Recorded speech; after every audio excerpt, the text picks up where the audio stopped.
ഹരേ കൃഷ്ണ. എല്ലാവർക്കും പ്രണാമം. ശ്രീ രാധാ ഗോവിന്ദ ഇസ്കോൺ മംഗളൂരിന്റെ ലെവൽ 2 അധ്യയനത്തിലേക്ക് എല്ലാവർക്കും സ്വാഗതം. ഓം അജ്ഞാനതിമിരാന്ധസ്യ ജ്ഞാനാഞ്ജനശലാകയ ചക്ഷുരുന്മിലിതം യേന തസ്മൈ ശ്രീഗുരവേ നമഃ. ശ്രീചൈതന്യമനോഭീഷ്ടം സ്ഥാപിതം യേന ഭൂതലേ സ്വയം രൂപ കഥാ മഹ്യം ദദാതി സ്വപദാന്തികം. വന്ദേഹം ശ്രീഗുരു ശ്രീയുതപദകമലം ശ്രീഗുरून् वैष्णवांश्च श्रीरूपं साग्रजातं सगणा रघुनाथान्वितं तं सजीवं साद्वैतं सावधूतं परिजनसहितं कृष्णचैतन्यदेवं श्रीराधाकृष्णपादान् सहगणा ललिता श्रीविशाखान्वितांश्च। हे कृष्णा करुणा सिन्धु दीनबन्धो जगत्पते गोपेश गोपिका कान्ता राधा कान्त नमोऽस्तुते। तप्त काञ्चन गौराङ्गी राधे वृन्दावनेश्वरी वृषभानुसुते देवी प्रणमामि हरिप्रिये। वाञ्छाकल्पतरुभ्यश्च कृपा सिन्धुभ्य एव च पतितानां पावनेभ्यो वैष्णवेभ्यो नमो नमः। नमो विष्णुपादाय कृष्णपृष्ठाय भूतले श्रीमते भक्तिवेदान्त स्वामिन् इति नामिने। नमस्ते सारस्वते देवे गौरवाणी प्रचारिणे निर्विशेष शून्यवादी पाश्चात्यदेशतारिणे। जयो श्रीकृष्ण चैतन्य प्रभु नित्यानंद श्री अद्वैत गदाधर श्रीवासादि गौरभक्तवृंद। हरे कृष्णा कृष्ण कृष्ण हरे हरे हरे राम राम राम हरे हरे। हरे कृष्ण എല്ലാവർക്കും പ്രണാമം. അധ്യായം 13 രണ്ടാം സെക്കൻഡ് പാർട്ടാണ്. അപ്പൊ നമ്മൾ ആദ്യത്തെ പാർട്ടിൽ എന്താ നോക്കിയത്? എന്താ ചോദിക്കുക? അർജുനന്റെ ചോദ്യങ്ങൾ എന്തൊക്കെയാണ്? പ്രകൃതി, പുരുഷൻ, ക്ഷേത്രം, ക്ഷേത്രജ്ഞൻ, ജ്ഞാനം, ജ്ഞേയം ഇവയെല്ലാം എന്താണ് എന്നാണ് ചോദിച്ചത്. ആറ് ചോദ്യങ്ങൾ ചോദിച്ചല്ലേ? അതിന് കൃഷ്ണൻ എല്ലാം മറുപടി കൊടുത്തു. അപ്പോ ക്ഷേത്രം എന്ന് പറഞ്ഞ എന്താണ്? ശരീരം. ക്ഷേത്രജ്ഞൻ എന്ന് പറഞ്ഞാല് അതിനെ അറിയുന്നത്, നമ്മളെ അറിയുന്നത്. ഓക്കെ, ആരൊക്കെയുണ്ട് ക്ഷേത്രത്തെ അറിയുന്നവര്? ജീവാത്മാവും പരമാത്മാവും. പരമാത്മാവും. ജീവാത്മാവും പരമാത്മാവും. അപ്പൊ രണ്ടുപേരും ക്ഷേത്രജ്ഞന്മാരാണ്. അതാണ് എന്താ. പിന്നെ ജ്ഞാനം എന്ന് പറഞ്ഞാൽ എന്താണ്? അറിവ്. എന്തിനെ കുറിച്ചുള്ള അറിവാണ് ജ്ഞാനം? ക്ഷേത്രജ്ഞനെ കുറിച്ചും ഉള്ള അറിവ്. ഈ രണ്ടിനെ കുറിച്ചുള്ള അറിവാണ് ജ്ഞാനം എന്ന് പറയും. പിന്നെ ജ്ഞേയം എന്ന് പറഞ്ഞാൽ അറിയേണ്ടത്. ജ്ഞാനഗമ്യം എന്ന് പറഞ്ഞാൽ അറിവിന്റെ ലക്ഷ്യം. അറിവിന്റെ ലക്ഷ്യം ആരാണ്? ഭഗവാൻ ശ്രീകൃഷ്ണനാണ്. അപ്പൊ ഇതൊക്കെയാണ് നമ്മൾ മനസ്സിലാക്കിയത്. അപ്പൊ ഇന്ന് വീണ്ടും 18ാമത്തെ ശ്ലോകത്തിൽ നിന്ന് നമുക്ക് നോക്കാം. ഓം നമോ ഭഗവതേ വാസുദേവായ. ജ്യോതിഷാമപി തജ്ജ്യോതിസ്തമസഃ പരമുച്യത്തെ ജ്ഞാനം ജ്ഞേയം ജ്ഞാനഗമ്യം ഹൃദി സർവസ്യ വിഷ്ഠിതം. അദ്ദേഹമാണ് സർവ്വ ജ്യോതിസുകളുടെയും സ്രോതസ്. പദാർത്ഥനിഷ്ഠമായ തമസിനെ അതിക്രമിച്ച് നിൽക്കുന്നതും അവ്യക്തമായിട്ടുള്ളതും അവിടുന്ന് തന്നെ. അറിവും അറിയേണ്ടതും അറിവിന്റെ ലക്ഷ്യവും സർവ്വഹൃദയങ്ങളിലും കുടികൊള്ളുന്നതും ആ പരമപുരുഷനാണ്. അപ്പൊ ഇവിടെ എന്താ പറയുന്നത്? എല്ലാത്തിന്റെയും സ്രോതസ്, ഉറവിടം ആരാണ്? ഭഗവാനാണ്. അപ്പൊ അദ്ദേഹം എന്താണ്? സർവ്വ ജ്യോതിസുകളുടെയും സ്രോതസ്സാണ്. എന്താണ്? സർവ്വ ജ്യോതിസുകളുടെയും സ്രോതസ്സാണ്. അപ്പൊ അത് പറയണ ആരെ കുറിച്ച്? ഭഗവാനെ കുറിച്ചാണ് പറയുന്നത്. അപ്പൊ നമുക്ക് ജ്ഞാനം എന്ന് പറഞ്ഞാൽ എന്താണ്? അറിവാണ്. ജ്ഞേയം എന്ന് പറഞ്ഞാൽ അറിയേണ്ടത്. ജ്ഞാനഗമ്യം എന്ന് പറഞ്ഞാൽ എന്താണ്? അറിവിന്റെ ലക്ഷ്യം. ഈ മൂന്ന് നമുക്ക് മനസ്സിലായിരിക്കണം. അപ്പൊ ഇവിടെ നമുക്കറിയാം, ഇപ്പൊ ഭഗവാൻ സ്രോതസ് എന്ന് പറയുന്നത് എന്താണ്? ഭഗവാൻ എന്താ പറയുന്നത്? പദാർത്ഥനിഷ്ഠമായ തമസിനെ അതിക്രമിച്ചു നിൽക്കുന്നതാണ് ഭഗവാൻ. അവൻ എങ്ങനെ നിൽക്കുന്നു? നമ്മുടെ എല്ലാ ഹൃദയത്തിലെ പരമാത്മാവായിട്ട് നിൽക്കും. അപ്പൊ തമസിനെ അകറ്റുന്നത് എന്ന് പറയുമ്പോൾ എന്താണ്? നമുക്ക് 10ാമത്തെ അധ്യായത്തില് ചതുർശ്ലോകി ഭഗവത്ഗീതയിൽ എന്താ പറയുന്നത്? ലാസ്റ്റ് ശ്ലോകം എന്ന് പറയുന്നു, തേഷാം ഏവാനുകമ്പാർത്ഥം അഹം അജ്ഞാനജം തമഃ നാശയാമി ആത്മഭാവസ്ഥോ ജ്ഞാനദീപേന ഭാസ്വത. കൃഷ്ണൻ പറയുന്നു, ഞാൻ വെളിച്ചമാകുന്ന, ജ്ഞാനമാകുന്ന ആ വെളിച്ചം, ആ വെളിച്ചത്തിലൂടെ തമസ് എന്ന ആ അജ്ഞാനത്തെ, ആ ഇരുട്ടിനെ ഞാൻ നീക്കുന്നു. തമസ് എന്ന ആ അജ്ഞാനത്തെ, ഇരുട്ടിനെ ഞാൻ ഇല്ലാതാക്കുന്നു. എങ്ങനെയാണ്? ജ്ഞാനമാകുന്ന ആ വെളിച്ചം മൂലം. അങ്ങനെ അപ്പൊ ഭഗവാൻ നമ്മുടെ ഉള്ളിലുണ്ട് പരമാത്മാവായിട്ട്. അപ്പൊ ആ ഭഗവാൻ നമുക്ക് ആ വെളിച്ചം നൽകണം. അതാണ് പറയുന്നത്, തമസ്സിനെ അതിക്രമിച്ചു നിൽക്കുന്നതും അവ്യക്തവുമായിട്ടുള്ളത് അവിടുന്ന് തന്നെയാണ്. അപ്പൊ അറിയേണ്ടതും അറിവിന്റെ ലക്ഷ്യവും സർവ്വഹൃദയങ്ങളിലും കുടികൊള്ളുന്നത് ആരാണ്? ഭഗവാനാണ്. ആ പരമ പുരുഷനാണ്. അപ്പൊ പരമപുരുഷനായ ഭഗവാൻ ഭഗവാൻ പരമാത്മാവ് പ്രഭുവാണ്, സർവ്വജീവികളുടെയും യജമാനനാണ്. ഭഗവാൻ എന്താണ്? സർവ്വജീവികളുടെയും യജമാനനാണ്. തന്മൂലം അവിടെയെല്ലാം അവയുടെ എല്ലാം ആത്യന്തിക ആശ്രയവുമാണ്. അപ്പൊ അതായത് പരമമായിട്ടുള്ള ആശ്രയം, എല്ലാ ജീവികളുടെയും പരമമായിട്ടുള്ള ആശ്രയം ആരാണ്? ഭഗവാനാണ്.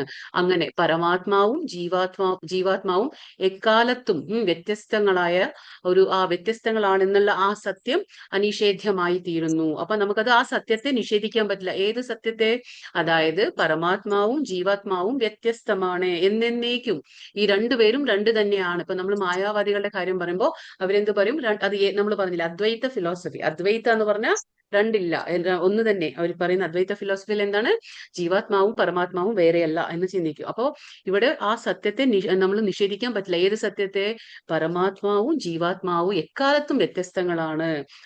ആ സത്യത്തെ നമുക്ക് നിഷേധിക്കാൻ പറ്റില്ല എന്നുള്ള കാര്യങ്ങൾ പറയാണ്. കാരണം ഭഗവാൻ എന്താണ്? വിഭു ആത്മാവാണ്. നമ്മൾ അണു വളരെ ചെറുതാണ്, ഭഗവാൻ അനന്തമായതാണ്. അപ്പൊ ഭഗവാൻ വിഭു ആത്മ, നമ്മൾ അണു ആത്മ.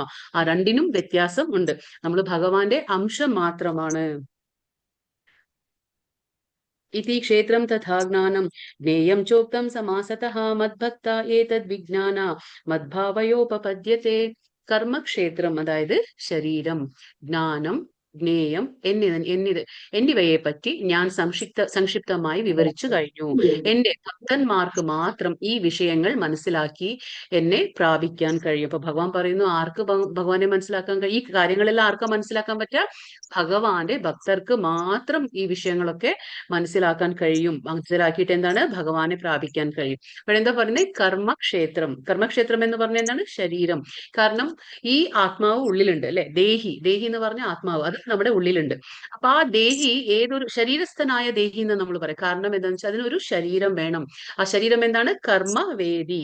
അപ്പൊ ശരീരം, നമുക്ക് പ്രവർത്തന ഒരു മേഖല എന്ന് പറയില്ലേ? ഇപ്പൊ കർമ്മക്ഷേത്രം, പ്രവർത്തന മേഖല, ശരീരം എല്ലാം ഒന്ന് തന്നെയാണ്. അപ്പൊ നമുക്ക് എന്താണ്? ഈ ജീവാത്മാവിന് പ്രവർത്തിക്കാൻ ഒരു ശരീരം വേണം. അത് മൃഗത്തിന്റെ ആയാലും പക്ഷിയുടെ ആയാലും മനുഷ്യന്റെ ആയാലും ഒരു ശരീരം അല്ലെങ്കിൽ ഒരു കർമ്മവേദി വേണം. അപ്പൊ അതാണ് ശരീരം. പിന്നെ ജ്ഞാനം, ജ്ഞേയം, ഈ മൂന്നിനെ കുറിച്ചും ആർക്കാണോ മനസ്സിലാകുന്നത് അവർക്കും. അതാർക്കാണ് മനസ്സിലാകുന്നത്? ഭഗവാന്റെ ഭക്തന് മാത്രമേ ഇതൊക്കെ മനസ്സിലാക്കാൻ കഴിയുള്ളൂ. പിന്നീട് എന്താണ്? ഭഗവാനെ മനസ്സിലാക്കിയിട്ട് ഭഗവാനെ പ്രാപിക്കാൻ കഴിയും. അപ്പൊ ഈ ചിത്രത്തിൽ എന്താ? രണ്ട് പക്ഷികളുണ്ട് അല്ലെ? നമ്മൾ പറഞ്ഞില്ല, എപ്പോഴും പറയുന്ന ജീവാത്മാവും പരമാത്മാവും. അപ്പൊ നമ്മുടെ ഉള്ളിലെ ഉള്ള ആ ജീവാത്മാവ് രണ്ടും ഒരു പക്ഷികളെ പോലെ ഒരു കമ്പാരിഷൻ ആണ്. അപ്പൊ അങ്ങനെ ഉപമ കൊടുക്കുമ്പോ ആ ജീവാത്മാവ് എന്ന പക്ഷി ഈ ചിത്രത്തിൽ എന്താ ചെയ്തുകൊണ്ടിരിക്കുന്നത്? അത് പഴങ്ങള് കഴിച്ചുകൊണ്ടിരിക്കുകയാണ്. അപ്പൊ ആ പരമാത്മാവായിട്ടുള്ള ആ പക്ഷി എന്താ ചെയ്യുന്നത്? ആ ജീവാത്മാവായ പക്ഷിനെ നോക്കിക്കൊണ്ടിരിക്കുകയാണ്. അപ്പൊ ഈ ജീവാത്മാവായ പക്ഷി എന്താ ചെയ്യുന്നത്? പഴങ്ങൾ ഇങ്ങനെ ആസ്വദിക്കുകയാണ്. ആ പഴങ്ങൾ ആസ്വദിക്കുക എന്ന് പറയുമ്പോൾ നമ്മൾ എന്താണ് അതിന്റെ അർത്ഥം മനസ്സിലാക്കേണ്ടത്? അതായത് ഓരോ കർമ്മങ്ങള്, കാമ്യ കർമ്മങ്ങൾ അല്ലെങ്കിൽ ഫലോദ്ധിഷ്ട കർമ്മങ്ങൾ ചെയ്തുകൊണ്ടിരിക്കുകയാണ്. ഏത്? ജീവാത്മാവ് എന്ന പക്ഷി ഫലോദ്ധിഷ്ട കർമ്മങ്ങളിൽ നിരതനായിരിക്കുകയാണ്. അത് ഒരു കൊമ്പിൽ നിന്ന് മറ്റൊരു കൊമ്പിലേക്ക് ഇങ്ങനെ ചാടി പോവാണ്. അതായത് ഓരോ ജന്മങ്ങൾ എടുക്കുകയാണ്. അപ്പൊ അങ്ങനെ ആ ജീവാത്മാവ് എന്ന പക്ഷി അത് ബിസി ഈറ്റിംഗ് എന്ന് നമ്മൾ പറയില്ലേ? അത് വളരെ തിരക്ക് പിടിച്ച ഇതാണ്. എന്താ? തിരക്ക് പിടിച്ച് അതിങ്ങനെ ഓരോ പഴങ്ങളും കഴിച്ച് എന്താണ് ആസ്വദിച്ചുകൊണ്ട് ഒരു കൊമ്പിൽ നിന്ന് മറ്റൊരു കൊമ്പിലേക്ക്, അതായത് ഓരോ ജന്മങ്ങൾ എടുത്തുകൊണ്ട് കാമ്യ കർമ്മങ്ങൾ അല്ലെങ്കിൽ ഫലോദ്ധിഷ്ട കർമ്മങ്ങളൊക്കെ ചെയ്തുകൊണ്ട് പോവാണ്. പക്ഷെ ഈ പരമാത്മാവായ പക്ഷി ഒന്നും ചെയ്യുന്നില്ല. അത് നിരീക്ഷിച്ചുകൊണ്ടേയിരിക്കുന്നു ഈ പക്ഷിയുടെ ആ ആക്ടിവിറ്റീസ്, പ്രവർത്തനങ്ങളെയൊക്കെ നിരീക്ഷണം ചെയ്യാണ്. അതായത് സൂപ്പർവൈസ് ചെയ്യാണ്. അത് സാക്ഷ്യം വഹിക്കുകയാണ്. കാരണം ഇത് ചെയ്യുന്ന ഓരോ കർമ്മത്തിനും ഫലങ്ങൾ കൊടുക്കണ്ടേ? അപ്പൊ അത് ചെയ്തുകൊണ്ടിരിക്കുകയാണ്. ആര്? പരമാത്മാവായ പക്ഷി. അതാണ് നമ്മൾ മനസ്സിലാക്കുന്നത്. ശരീരം, ജ്ഞാനം, ജ്ഞേയം ഇവയെ പറ്റി ഒന്ന് വായിക്കും. ഈ 3 ലൈൻ ഇതേപ്പറ്റി ഭഗവാൻ ചുരുക്കി പ്രതിപാദിച്ചു. ഓക്കെ. ഭഗവാൻ എന്താ പറഞ്ഞു? ശരീരത്തെക്കുറിച്ച്, ജ്ഞാനത്തെക്കുറിച്ച്, ജ്ഞേയത്തെക്കുറിച്ച് ഭഗവാൻ നേരത്തെ പറഞ്ഞിരുന്നു. 3 വിഷയങ്ങളുടെ സങ്കലനമാണ് ഈ ജ്ഞാനം. അപ്പോ ജ്ഞാനം എന്ന് പറഞ്ഞാൽ എന്താണ്? 3 വിഷയങ്ങളുടെ സങ്കലനമാണ് ജ്ഞാനം. എന്താണ് 3 വിഷയങ്ങൾ? അറിയുന്നവൻ, അറിയേണ്ടത്, അറിവിന്റെ പ്രക്രിയ. ഈ എന്നിങ്ങനെ 3 എന്താ പറയാ ഘടകങ്ങളുടെ സങ്കലനയാണ് ഈ അപ്പൊ ജ്ഞാനം. അപ്പൊ ജ്ഞാനം എന്ന് പറഞ്ഞ അവിടെ 3 കാര്യങ്ങളുണ്ട്. എന്താണ്? അറിയുന്നവൻ, അറിയേണ്ടത്, അറിവിന്റെ പ്രക്രിയ. അപ്പൊ ഇത് മൂന്നും ചേർന്നിട്ടാണ് നമ്മൾ എന്താ പറയാ അതിനെ ജ്ഞാനം എന്ന് പറയും. ഈ മൂന്നും ചേരുമ്പോൾ വിജ്ഞാനം അഥവാ ജ്ഞാനശാസ്ത്രമാകുന്നു. പരിപൂർണമായ ജ്ഞാനം ഗ്രാഹ്യമാക്കുന്നത് ആകുന്നത് ആർക്കാണ്? വിശുദ്ധ ഭഗവത് ഭക്തന്മാർക്ക് മാത്രമാണ്. അപ്പൊ ഈ പരിശുദ്ധമായ ഈ ജ്ഞാനം ആർക്കാണ് ഗ്രഹിക്കാൻ പറ്റുന്നത്? ഭഗവാന്റെ വിശുദ്ധ ഭഗവത് ഭക്തന്മാർക്ക്. ഭഗവാന്റെ വിശുദ്ധ ഭക്തന്മാർക്ക് മാത്രമേ ഈ ജ്ഞാനം ഗ്രഹിക്കാൻ പറ്റുള്ളൂ. ഇത് വിശുദ്ധമായിട്ടുള്ള ജ്ഞാനമാണ്, പരിപൂർണമായ ജ്ഞാനമാണ്. കാരണം ഇതിലപ്പുറം ഇനി ഒന്നും അറിയാനില്ല. അതായത് നമുക്ക് എന്താ അറിയേണ്ടത്? ഈ ക്ഷേത്രം എന്താ, ക്ഷേത്രജ്ഞൻ എന്താ, അതിന്റെ ഉള്ളിൽ വസിക്കുന്ന ആത്മാവും ജീവാത്മാവും, അതാണ് ക്ഷേത്രജ്ഞന്മാർ. അപ്പൊ ഇതിനെക്കുറിച്ച്, അതായത് അറിയുന്നവൻ, അറിയേണ്ടത്, അറിവിന്റെ പ്രക്രിയ, ഇതൊക്കെ മനസ്സിലാക്കി കഴിയുമ്പോൾ ഇതാണ് യഥാർത്ഥ ജ്ഞാനം. അപ്പൊ ഇത് മനസ്സിലാക്കാൻ പറ്റുന്നത് ഭഗവാന്റെ വിശുദ്ധ ഭക്തന്മാർക്ക് മാത്രമേ കഴിയുള്ളൂ. അപ്പൊ വിഭാഗം 5 എന്താ പറയുന്നത്? 20 തൊട്ട് 26 ശ്ലോകം വരെ എന്താണ്? 1, 2 ചോദ്യങ്ങൾക്ക്. അതായത് അർജുനൻ ചോദിച്ചു പ്രകൃതി, പുരുഷ. 6 ചോദ്യങ്ങൾ നമുക്ക് ഓർമ്മ വെക്കാൻ സുഖമാണ്. പ്രകൃതി, പുരുഷ, ക്ഷേത്രം, ക്ഷേത്രജ്ഞൻ, പിന്നെ എന്താണ്? ജ്ഞാനം, ജ്ഞേയം. ഇതാണ് അർജുനൻ ചോദിച്ചത്. അപ്പൊ ആദ്യത്തെ 2 എന്താണ്? പ്രകൃതി, പുരുഷ. ആ 2 ചോദ്യങ്ങൾക്ക് കൃഷ്ണൻ ഉത്തരം നൽകുന്നു. ഇപ്പോ ഉത്തരം കൊടുക്കുകയാണ്. ഏതാണ്? പ്രകൃതി എന്താണ്? പുരുഷൻ എന്താണ്? പ്രകൃതിയിലെ ത്രിഗുണങ്ങളുടെ എന്താ പറയാ, സത്വ, രജോ, തമോ, ഈ 3 ഗുണങ്ങളുടെ അന്യോന്യ ബന്ധം, ആ 3 ഗുണങ്ങളും തമ്മിലുള്ള ബന്ധം, പ്രകൃതിയുമായിട്ടുള്ള ബന്ധം എന്താ? ഇതൊക്കെയാണ് ഇപ്പൊ ഭഗവാൻ പറഞ്ഞു കൊടുക്കാൻ പോകുന്നത്. പ്രകൃതിം പുരുഷം ചൈവ വിദ്യനാദി ഉഭാവപി വികാരാംശ ഗുണാംശൈവ വിദ്ധി പ്രകൃതി സംഭവാൻ. ഭൗതിക പ്രകൃതിയും ജീവജാലങ്ങളും അനാദികളാണ്. ഭൗതിക പ്രകൃതിയിൽ നിന്ന് ഉത്ഭവിച്ചവയാണ് അവയുടെ വിഭിന്ന രൂപങ്ങളും ത്രിഗുണങ്ങളും എന്ന് മനസ്സിലാക്കണം. അപ്പൊ നമ്മൾ എന്ത് മനസ്സിലാക്കണം? ഇപ്പൊ ഇവിടെ ചിത്രത്തിൽ എന്താ 84 ലക്ഷം ജീവജാലങ്ങൾ നമ്മൾ പറഞ്ഞു. ജലചരങ്ങളുണ്ട്, ഇഴജന്തുക്കളുണ്ട്, മരങ്ങളുണ്ട്, അതായത് വൃക്ഷങ്ങളുണ്ട്, നാൽകാലികളുണ്ട്, മൃഗങ്ങളുണ്ട്, അപ്പൊ മനുഷ്യന്മാരുണ്ട്. അപ്പൊ ഇതെല്ലാം കൂടിയിട്ടാണ് നമ്മൾ ഭഗവാന്റെ ആ ക്രിയേഷൻ. എന്താണ്? 84 ലക്ഷം ജീവജാലങ്ങൾ. അപ്പൊ ഇതൊക്കെ എവിടുന്നാ വന്നത്? പ്രകൃതി, ഭൗതിക പ്രകൃതിയും ജീവജാലങ്ങളും അനാദികളാണ്. അനാദി എന്ന് പറയുമ്പോൾ അത് എപ്പോഴോ ഒരു സമയത്ത് ഉണ്ടാവുന്നതല്ല, അത് നേരത്തെ തന്നെ ഉണ്ട്. അത് അതിന്റെ തുടക്കമൊന്നും നമുക്ക്, അനാദി എന്ന് പറഞ്ഞാൽ ആ തുടക്കമില്ലാത്തത്, beginning, there is no beginning എന്ന് നമ്മൾ പറയില്ല. അതിന് ബിഗിനിങ് ഇല്ല, തുടക്കമില്ല, അനാദിയാണ്. അപ്പൊ ഇതൊക്കെ എവിടെയായിരുന്നു? ഭഗവാന്റെ ഉള്ളിൽ തന്നെ ഉള്ളതാണ്. അത് ഭൗതിക പ്രകൃതിയിലൂടെ പുറത്തേക്ക് വരുന്നു എന്ന് മാത്രം. അപ്പൊ ഭൗതിക പ്രകൃതി ഒരു അമ്മയായി നമുക്ക് കണക്കാക്കുകയാണെങ്കിൽ അത് ജന്മം നൽകുന്നു. ഇത്രയും ഈ ജീവജാലങ്ങൾക്ക് ഭൗതിക പ്രകൃതി ഒരു ജന്മം കൊടുക്കുകയാണ്. പക്ഷെ അതിന്റെ ആദി ബീജം നൽകുന്നത് ആരാണ്? ഭഗവാൻ ശ്രീകൃഷ്ണനാണ്. അപ്പൊ ഭഗവാൻ ശ്രീകൃഷ്ണൻ അച്ഛനാണെങ്കിൽ ഭൗതിക പ്രകൃതി അമ്മയെ പോലെ ഈ എല്ലാ ജീവജാലങ്ങളെയും സൃഷ്ടിക്കുകയാണ്. അപ്പൊ ഇതൊക്കെ ഭൗതിക പ്രകൃതിയാവട്ടെ, ഈ ജീവജാലങ്ങളാവട്ടെ, ഇതൊക്കെ എന്താണ്? അനാദി, അതിനൊന്നും തുടക്കമില്ല. ഭൗതിക പ്രകൃതിയിൽ നിന്ന് ഉത്ഭവിച്ചവയാണ് അവയുടെ വിഭിന്ന രൂപങ്ങൾ. നമ്മൾ കാണുന്നില്ല ചിത്രത്തിൽ. അപ്പൊ ഓരോ ജീവജാലങ്ങളും വിഭിന്ന രീതിയിലാണ്, പക്ഷെ ആത്മാവ് എല്ലാം ഒന്ന് തന്നെയാണ്. പക്ഷെ ആത്മാവിന് ഓരോ ശരീരം കിട്ടുമ്പോൾ ആ ശരീരത്തിനനുസരിച്ച പ്രവൃത്തി ആത്മാവിന് ഉണ്ടാകുമെന്ന് മാത്രം. അപ്പൊ ആത്മാവ് ഒന്നും ചെയ്യുന്നില്ല, ശരീരമാണ് എല്ലാം ചെയ്യുന്നത്. പക്ഷെ നമ്മൾ ശരീരം അനുസരിച്ചാണ് നമ്മുടെ പ്രവൃത്തികൾ ഉണ്ടാവുക. സിംഹത്തിന് വേറെ ഒരു പ്രവൃത്തി ഉണ്ടാവും, മനുഷ്യന് വേറെ ഒരു പ്രവൃത്തി ഉണ്ടാവും, എന്താ പറയുക, മത്സ്യങ്ങൾക്ക്, മീനിന് വേറൊരു പ്രവൃത്തി ഉണ്ടാവും, വൃക്ഷങ്ങൾക്ക് വേറെ പ്രവൃത്തി. അപ്പൊ ഓരോന്നിനും ഓരോ വ്യത്യസ്തമായ പ്രവൃത്തികൾ. എങ്ങനെയാണ്? ആ രൂപം അനുസരിച്ച്. അതാണ് പറയുന്നത് വിഭിന്ന രൂപങ്ങളും. പിന്നെ എന്താണ്? ഗുണങ്ങൾ. വെറും രൂപം മാത്രമല്ല, ഗുണങ്ങളുണ്ട് അല്ലെ? അപ്പൊ ആ ഗുണങ്ങൾക്ക് അനുസൃതമായിട്ടുള്ള ഓരോ പെരുമാറ്റം, പ്രവൃത്തികളും നമ്മുടെ ഉണ്ടായിരിക്കും. ഇത് നമ്മൾ മനസ്സിലാക്കണം. ആദ്യത്തെ ലൈൻ ഒന്ന് വായിക്കൂ. ആദ്യത്തെ ലൈൻ മാത്രം. ഇതിൽ കുടികൊണ്ട് ശാരീരിക പ്രവർത്തനങ്ങളെ അനുഭവിക്കുന്ന വ്യക്തി ഗജ ജീവാത്മാവ് അഥവാ പുരുഷൻ. അപ്പൊ എന്താ പറയുന്നത്? അപ്പൊ അതിൽ കുടികൊണ്ട് ശരീര പ്രവർത്തനങ്ങളെ അനുഭവിക്കുന്ന വ്യക്തിഗത ജീവാത്മാവ്, വ്യക്തിഗത ജീവാത്മാവ്, അതായത് ഇൻഡിവിജ്വൽ സോൾ എന്ന് നമ്മൾ പറയും. ആ വ്യക്തിഗത ജീവാത്മാവ് എന്താ ചെയ്യുന്നത്?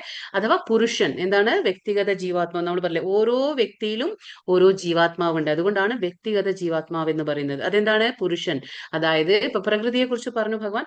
ഇപ്പൊ പുരുഷൻ എന്ന് പറഞ്ഞാൽ എന്താണ്? ഓരോ വ്യത്യസ്ത ശരീരങ്ങളിലും ഓരോ വ്യക്തിഗത ജീവാത്മാവുണ്ട്.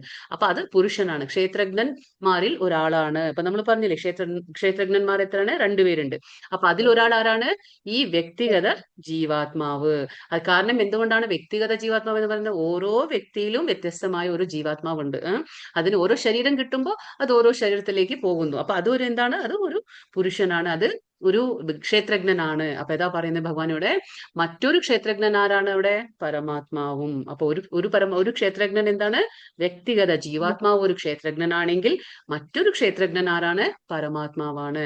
അപ്പൊ പരംപുരുഷനായ ഭഗവാന്റെ രണ്ടു വിധം ഭാവങ്ങളാണ് ഇവയെന്ന് നമ്മൾ ഓർക്കണം. അപ്പൊ ഭഗവാന്റെ തന്നെ കാരണം എന്താ വെച്ചാൽ നമ്മൾ ഭഗവാന്റെ അംശമാണ്. അപ്പോ ഓരോ ശരീരത്തിലും എന്തുണ്ടാവും? ഒരു വ്യക്തിഗത ജീവാത്മാവ് ഉണ്ടാവും, അതിന്റെ കൂടെ പരമാത്മാവും ഉണ്ട്. അപ്പൊ രണ്ടുപേരും ക്ഷേത്രജ്ഞന്മാരാണ്. അപ്പൊ ജീവാത്മാവ് ഭഗവാന്റെ ശക്തി വിഭാഗത്തിൽ പെടുമ്പോൾ, ജീവാത്മാവ് എന്താണ്? ഭഗവാന്റെ ശക്തി വിഭാഗത്തിൽ പെടുമ്പോൾ, പരമാത്മാവ് എന്താണ്? സ്വയം ഭഗവാന്റെ വിസ്തരണത്തിന്റെ വിഭാഗത്തിൽ ഉൾപ്പെടുന്നു. ഭഗവാന്റെ സ്വയം വിസ്തരണയാണ് ഈ എന്താ പറയാ പരമാത്മാവ്. കാരണം നമുക്കറിയാം അത് ക്ഷീരോദക സായി വിഷ്ണുവാണ്. ക്ഷീരോദക സായി വിഷ്ണുവാണ്. അതുകൊണ്ട് ഭഗവാന്റെ അത് സ്വയം വിസ്തരണത്തിന്റെ ഒരു വിഭാഗത്തിലാണ് അത് ഉൾപ്പെടുന്നത് എന്ന് ഭഗവാൻ പറയാണ്. കാര്യകരണ കർത്തൃത്വേ ഹേതു പ്രകൃതി രുച്യത്തെ പുരുഷ സുഖ ദുഃഖാനാം ഭോക്തൃത്വേ ഹേതു രുച്യത്തെ.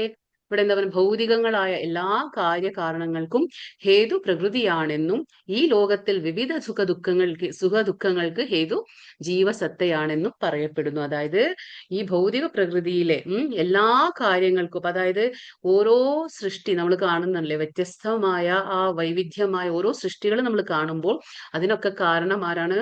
കാരണഹേതുവായിട്ടുള്ളത് പ്രകൃതിയാണ്. പക്ഷെ ഈ ലോകത്തിൽ വിവിധ സുഖദുഃഖങ്ങൾക്ക്, നമ്മൾ അനുഭവിക്കുന്ന ഓരോ സുഖദുഃഖങ്ങൾക്ക് ഹേതു ആരാണ്? നമ്മൾ തന്നെയാണ്. അതായത് ജീവസത്തയാണ്. അതാണ് പറയുന്നത് ഇപ്പൊ. ഓരോ സുഖദുഃഖത്തിന് കാരണം എന്താണ്? ജീവസത്തയാണ്.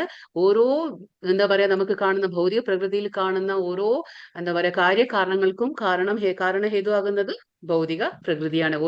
നമുക്ക് ഓരോ എന്താ പറയാ ശരീരം നൽകുന്നത് ആരാണ്? ഭൗതിക പ്രകൃതി. പക്ഷെ പിന്നീട് നമ്മൾ അനുഭവിക്കുന്ന സുഖദുഃഖങ്ങൾക്ക് അതിന് കാരണന്മാരാണ് ജീവസത്തകളാണ്. അപ്പൊ തന്റെ ആഗ്രഹങ്ങൾക്കും പ്രവൃത്തികൾക്കും അനുസരിച്ചായിരിക്കും ഓരോ വ്യക്തിയെയും ഭൗതിക പ്രകൃതി തനതായ വാസ്തവ സ്ഥാനങ്ങളിലേക്ക് എത്തിക്കുന്നത്. അതായത് നമ്മൾ ചിന്തിക്കും, എന്തുകൊണ്ട് എനിക്ക് ഈ ശരീരം കിട്ടി? അപ്പൊ ഒരു പൂച്ചയുടെ ശരീരമാകട്ടെ, അല്ലെങ്കിൽ ഒരു നായയുടെ ശരീരമാകട്ടെ, ഒരു വൃക്ഷത്തിൻ്റെതായിട്ട് ഓരോ വ്യത്യസ്തമായ ശരീരം കൊടുക്കുന്നുണ്ടെങ്കിൽ ഭൗതിക പ്രകൃതി അത് എന്തിന്റെ അടിസ്ഥാനത്തിലാണ് കൊടുക്കുന്നത്? നമ്മുടെ ആഗ്രഹങ്ങൾക്കും നമ്മുടെ പ്രവൃത്തിക്കും അനുസരിച്ചായിരിക്കും ഈ ഭൗതിക പ്രകൃതി നമുക്ക് ഓരോ ശരീരം നൽകുന്നത്. നമ്മുടെ ആഗ്രഹങ്ങളാണ് ഇതിനൊക്കെ കാരണമാകുന്നത്. ഇപ്പൊ നമുക്കറിയാം ഭരത മഹാരാജാവ് എന്ത് ചെയ്തു? മരിക്കാൻ നേരത്ത് അത് മാൻകുട്ടിയെ ആലോചിച്ചിരുന്നു അല്ലെ? അപ്പൊ എന്താണ് ആ എന്താ പറയാ മരിക്കുന്ന സമയത്തെ ചിന്ത എന്തായിരുന്നു? ആഗ്രഹം എന്തായിരുന്നു?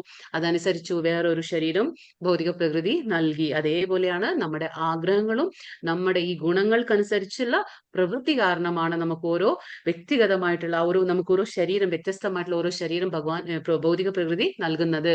അത് എങ്ങനെയാണ് ഭൗതിക പ്രകൃതി നൽകുന്നത്? ഭഗവാന്റെ നിർദ്ദേശം അനുസരിച്ചാണ് എല്ലാം നൽകുന്നത്. കാരണം ഉള്ളിൽ ഭഗവാൻ പരമാത്മാവായിട്ടുണ്ട്. എല്ലാ പ്രവൃത്തികൾക്കും സാക്ഷ്യം വഹിക്കുന്നത് ഭഗവാനാണ്. അതുകൊണ്ട് അടുത്ത ശരീരം നമ്മുടെ എന്താകണം എന്ന് ഭഗവാന്റെ ഇച്ഛയിൽ അനുസരിച്ച് പ്രകൃതി നമുക്ക് ആ ശരീരം നൽകുന്നു. അപ്പൊ സ്വന്തം വാസസ്ഥാനങ്ങളെയും തനിക്ക് അനുഭവപ്പെടുന്ന സുഖദുഃഖങ്ങളെയും ഓരോ ജീവനും സ്വയം തെരഞ്ഞെടുക്കുകയാണ്. അത് നമ്മൾ മനസ്സിലാക്കണം. നമ്മൾ പറഞ്ഞിട്ട് കാര്യമല്ലേ. ഇപ്പൊ എനിക്ക് എന്തുകൊണ്ട് ഇങ്ങനെ ഒരു ദുഃഖം വരുന്നു? എനിക്ക് എന്തിനാ ഇങ്ങനെ ഒരു ശരീരം കിട്ടിയേ? എന്തുകൊണ്ടാണ് ഞാൻ ഇതൊക്കെ അനുഭവിക്കുന്നതെന്ന് നമ്മൾ ചിന്തിച്ചിട്ട് ഇപ്പോ കാര്യമില്ല. കാരണം നമ്മുടെ പൂർവ്വജന്മത്തിൽ നമ്മൾ ചെയ്ത കർമ്മങ്ങളും നമ്മുടെ ആ പ്രവർത്തനങ്ങളും പിന്നെ നമ്മുടെ ആഗ്രഹങ്ങളും അതൊക്കെ അനുസരിച്ചാണ് നമുക്ക് ഇന്നിപ്പോ ഒരു ശരീരം കിട്ടിയതും ഇന്നിപ്പോ നമ്മൾ അനുഭവിച്ചുകൊണ്ടിരിക്കുന്ന ഈ ശരീരം വെച്ച് നമ്മൾ അനുഭവിക്കുന്ന സുഖമായാലും ദുഃഖമായാലും ഒക്കെ മുൻജന്മത്തിലെ നമ്മുടെ ആ ഇച്ഛ, നമ്മുടെ അല്ലെങ്കിൽ ആ ഒരു ആഗ്രഹം മൂലമാണ് എന്ന് നമ്മൾ മനസ്സിലാക്കണം. അത് നമ്മൾ സ്വയം തെരഞ്ഞെടുത്തതാണ്. അതിനാരെയും കുറ്റപ്പെടുത്തിയിട്ട് കാര്യമില്ല. അത് ഭൗതിക പ്രകൃതിയും ഭഗവാൻ എന്താണ് നമ്മുടെ ഇച്ഛ അനുസരിച്ച് തരുന്നു, അത്രമാത്രം. ഒരു പ്രത്യേക തരം ശരീരം സ്വീകരിച്ച ശേഷം ജീവൻ എന്ത് ചെയ്യുന്നു? പ്രകൃതിക്ക് അധീനനായി തീരുന്നു. ഇപ്പൊ ഞാനിപ്പോ ഒരു മനുഷ്യ സ്ത്രീയാണെങ്കിൽ അപ്പൊ ഞാൻ അതിനനുസരിച്ചുള്ള പെരുമാറ്റം എന്റെ ആയിരിക്കും. പ്രകൃതിയിലെ ഗുണങ്ങൾക്കനുസരിച്ച് എന്റെ പെരുമാറ്റം ഉണ്ടായിരിക്കും. അതേപോലെ ഒരു നായയുടെ ജന്മമാണ് ഒരു ആത്മാവിന് കിട്ടുന്നതെങ്കിൽ ആ ആത്മാവ് എന്താണ്? അതിന്റെ ഉള്ളിലിരിക്കും, ആ ശരീരത്തിന്റെ ഉള്ളിലിരിക്കും നായയുടെ. അപ്പൊ ആ നായ എങ്ങനെ പെരുമാറും? ഭൗതിക പ്രകൃതിക്ക് അനുസരിച്ച് അതിന്റെ പെരുമാറ്റം ഉണ്ടായിരിക്കും. അങ്ങനെ ഓരോ ജീവജാലങ്ങളും ഭൗതിക പ്രകൃതിയുടെ ഗുണങ്ങൾക്കനുസരിച്ച് അതിന്റെ അടിസ്ഥാനത്തിൽ അവർക്ക് കിട്ടിയിരിക്കുന്ന ശരീരം മൂലം എന്താണോ അതിനനുസരിച്ച് അവരുടെ പെരുമാറ്റങ്ങളും ഉണ്ടായിരിക്കും. ശരീരം ഭൗതികമാകയാൽ അതിന് ഭൗതിക നിയമങ്ങൾ അനുസരിച്ച് വേണം പ്രവർത്തിക്കുവാൻ. അപ്പൊ നമുക്ക് എന്താണ് കിട്ടിയിട്ടുള്ളത്? ആധ്യാത്മിക ശരീരമല്ല. അപ്പോ കാരണം എന്താണ്? നമ്മുടെ ശരീരം ഭൗതികം എന്ന് പറയാൻ എന്താ കാരണം? ഇത് നശിച്ചു പോകുന്ന ഒന്നാണ്. ആധ്യാത്മിക ശരീരത്തിന് നാശം സംഭവിക്കില്ല, പക്ഷെ ഭൗതിക ശരീരത്തിന് പഞ്ചഭൂതങ്ങൾ കൊണ്ടുണ്ടാക്കിയതായതുകൊണ്ട് ഇത് നശിക്കും. അപ്പൊ ഈ ശരീരം ഭൗതികമായതുകൊണ്ട് പഞ്ചഭൂതങ്ങൾ കൊണ്ട് നിർമ്മിച്ചത് കൊണ്ട് എന്താണ്? ഇതിന് നാശമുണ്ട്. അപ്പൊ ഇതിനെന്താ? ഇത് ഈ ഭൗതിക പ്രപഞ്ചത്തിന്റെ നിയമങ്ങൾ അനുസരിച്ച് വേണം ഇത് പ്രവർത്തിക്കാൻ, അല്ലാതെ ഇതിനൊരു വഴിയില്ല, വേറെ വഴിയില്ല. തത്സമയം ആ നിയമത്തെ ലംഘിക്കാനുള്ള ശക്തി ജീവസത്തയ്ക്ക് ഇല്ലതാനും. അപ്പൊ ഇവിടെ നമ്മൾ പറയാറില്ലേ, ഭൗതിക പ്രകൃതിയുടെ നിയമങ്ങൾ വളരെ കർശനമേറിയതാണ്. അപ്പൊ ഇവിടെ ഈ നിയമങ്ങൾ അനുസരിച്ച് ജീവിച്ചേ നമുക്ക് മതിയാവുള്ളൂ. കാരണം മുൻജന്മത്തിന്റെ ഫലം അനുസരിച്ചാണ് നമുക്ക് ഓരോ ശരീരം കിട്ടുന്നത്. അപ്പൊ നമ്മുടെ ശരീരം ഭൗതികമാണ്, അതിനനുസരിച്ച നിയമങ്ങൾ നമ്മൾ അനുസരിച്ചേ മതിയാവുള്ളൂ. അതിനെതിരായി നമുക്ക് നിൽക്കാൻ കഴിയില്ല.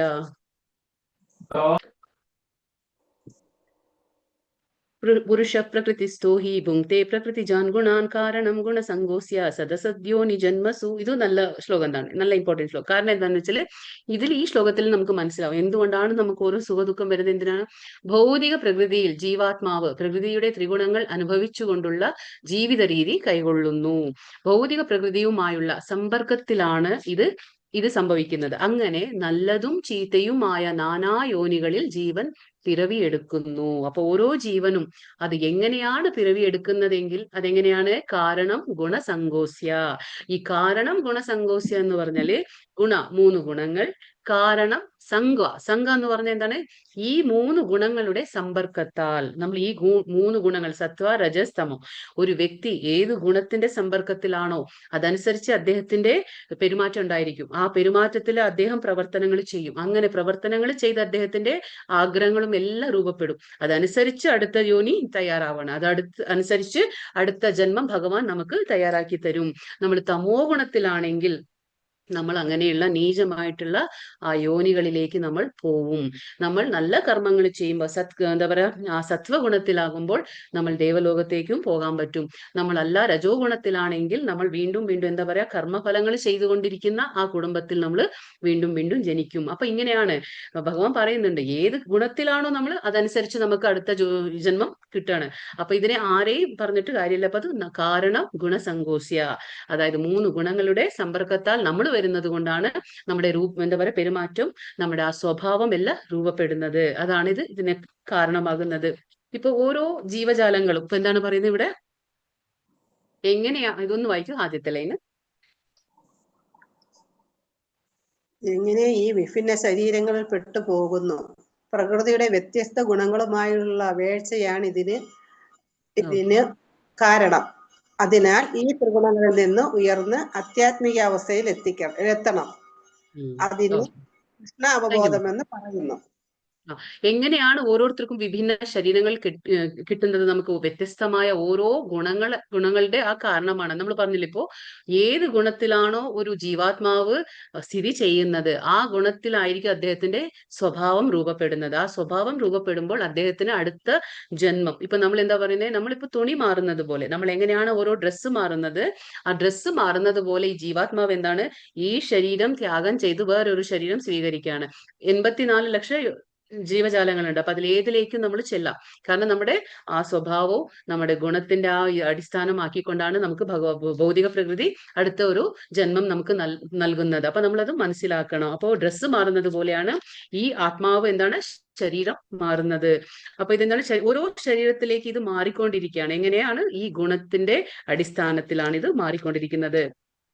ഇതെന്തുകൊണ്ട് കാരണം എന്ന് വെച്ചാല്, നമുക്ക് ഈ ഭൗതിക പ്രകൃതിയിൽ വന്നു കഴിഞ്ഞപ്പോൾ നമ്മളെല്ലാം ഭഗവാന്റെ അംശമാണ്. പക്ഷെ ഇവിടെ ഈ ഗുണത്തിന്റെ സമ്പർക്കത്തിൽ നമ്മൾ വരുമ്പോ എന്താണ്, നമ്മുടെ അസ്തിത്വത്തെ മറന്നു പോവാണ്. അതായത് നമ്മൾ എന്താ പറയാ, നമ്മുടെ സ്വരൂപം എന്താണ്, നമ്മൾ ഭഗവാന്റെ സേവകരാണ്. പക്ഷെ നമ്മൾ ഇങ്ങനെ ഒരു ശരീരം കിട്ടിയിട്ട് നമ്മൾ എന്താണ്, അത് മറന്നു പോവാണ്. കാരണം ഇവിടെ ഗുണങ്ങളുണ്ട്. അപ്പൊ ഭഗവാന്റെ ആ മായാശക്തി വളരെ സ്ട്രോങ് ആണ്. അപ്പൊ നമ്മൾ ഈ ഗുണത്തിന്റെ അടിമയായി കഴിയുമ്പോൾ, ഈ ഗുണത്തിന്റെ സമ്പർക്കത്തിൽ വരുമ്പോ എന്താണ്, നമ്മുടെ ആ മൂലസ്വരൂപമായിട്ടുള്ളത്, ആ സേവകന്റെ മനോഭാവം അത് മറന്ന് നമ്മൾ എന്ത് ചെയ്യും, നമുക്കിവിടെ ആധിപത്യ ഭ്രമം വരികയാണ്. അതായത് ഞാൻ ഇതിനെയൊക്കെ, ഈ ഭൗതിക പ്രകൃതിയെ ഞാൻ കീഴടക്കണം, ഇതിനെ ഞാൻ കീഴടക്കണം എന്നുള്ള ആധിപത്യ ഭ്രമം നമുക്ക് ഉണ്ടാകും. പക്ഷെ ശരിയായ ഒരു ജ്ഞാനം ലഭിക്കുമ്പോൾ, അതായത് നമ്മൾ ഈ കാണുന്ന ശരീരമല്ല, നമ്മൾ ആത്മാവാണ്. ഭഗവാൻ എന്താ പറയുക, ഈ ആത്മാവ്, ഉള്ളിലുള്ള ആത്മാവ് ഈ ശരീരം ത്യാഗം ചെയ്ത് മറ്റൊരു ശരീരത്തിലേക്ക് തുണി മാറുന്നത് പോലെ, വസ്ത്രം മാറുന്നത് പോലെ അത് പോകും എന്നുള്ളത് നമ്മൾ മനസ്സിലാക്കുമ്പോൾ നമ്മൾ എന്താണ്, അപ്പൊ നമ്മൾ നമ്മൾ വളരെയധികം കോൺഷ്യസ് ആയിരിക്കും അല്ലെ. നമ്മൾ ചെയ്യുന്ന പ്രവൃത്തികൾ എന്താ, നമ്മൾ ചിന്തിക്കുന്നത് എന്താ, നമ്മുടെ ആഗ്രഹങ്ങൾ ഏത് രീതിയിലാണ് പോകുന്നത്, അതൊക്കെ നമ്മൾ ശ്രദ്ധിക്കുക. അപ്പൊ എന്താണ്, നമ്മളപ്പോ സത്വഗുണത്തിലിരിക്കും കഴിയുന്നതും. പിന്നീട് എന്താണ്, നമുക്ക് ശുദ്ധസത്വത്തിലേക്ക് കയറാൻ പറ്റും. അപ്പോൾ ഭഗവാന്റെ കാര്യങ്ങൾ കേൾക്കുമ്പോൾ, ഇങ്ങനെയുള്ള ഈ കാര്യങ്ങൾ മനസ്സിലാകുമ്പോൾ ഈ ജ്ഞാനം വേണം നമുക്ക്.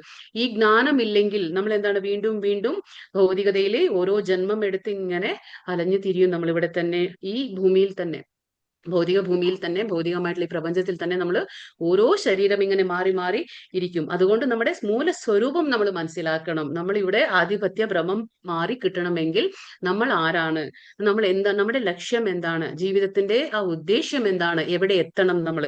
നമുക്കൊരു ധാമമുണ്ട്, എവിടെ, ഗോലോക വൃന്ദാവന ധാമം. അവിടേക്ക് എത്തുമ്പോഴാണ് ആത്മാവിന്റെ യഥാർത്ഥ സ്ഥിതി നമുക്ക് മനസ്സിലാകുന്നത്. അല്ലാതെ ഇവിടെ നിൽക്കുന്നതല്ല ശാശ്വതമായ ധാമം.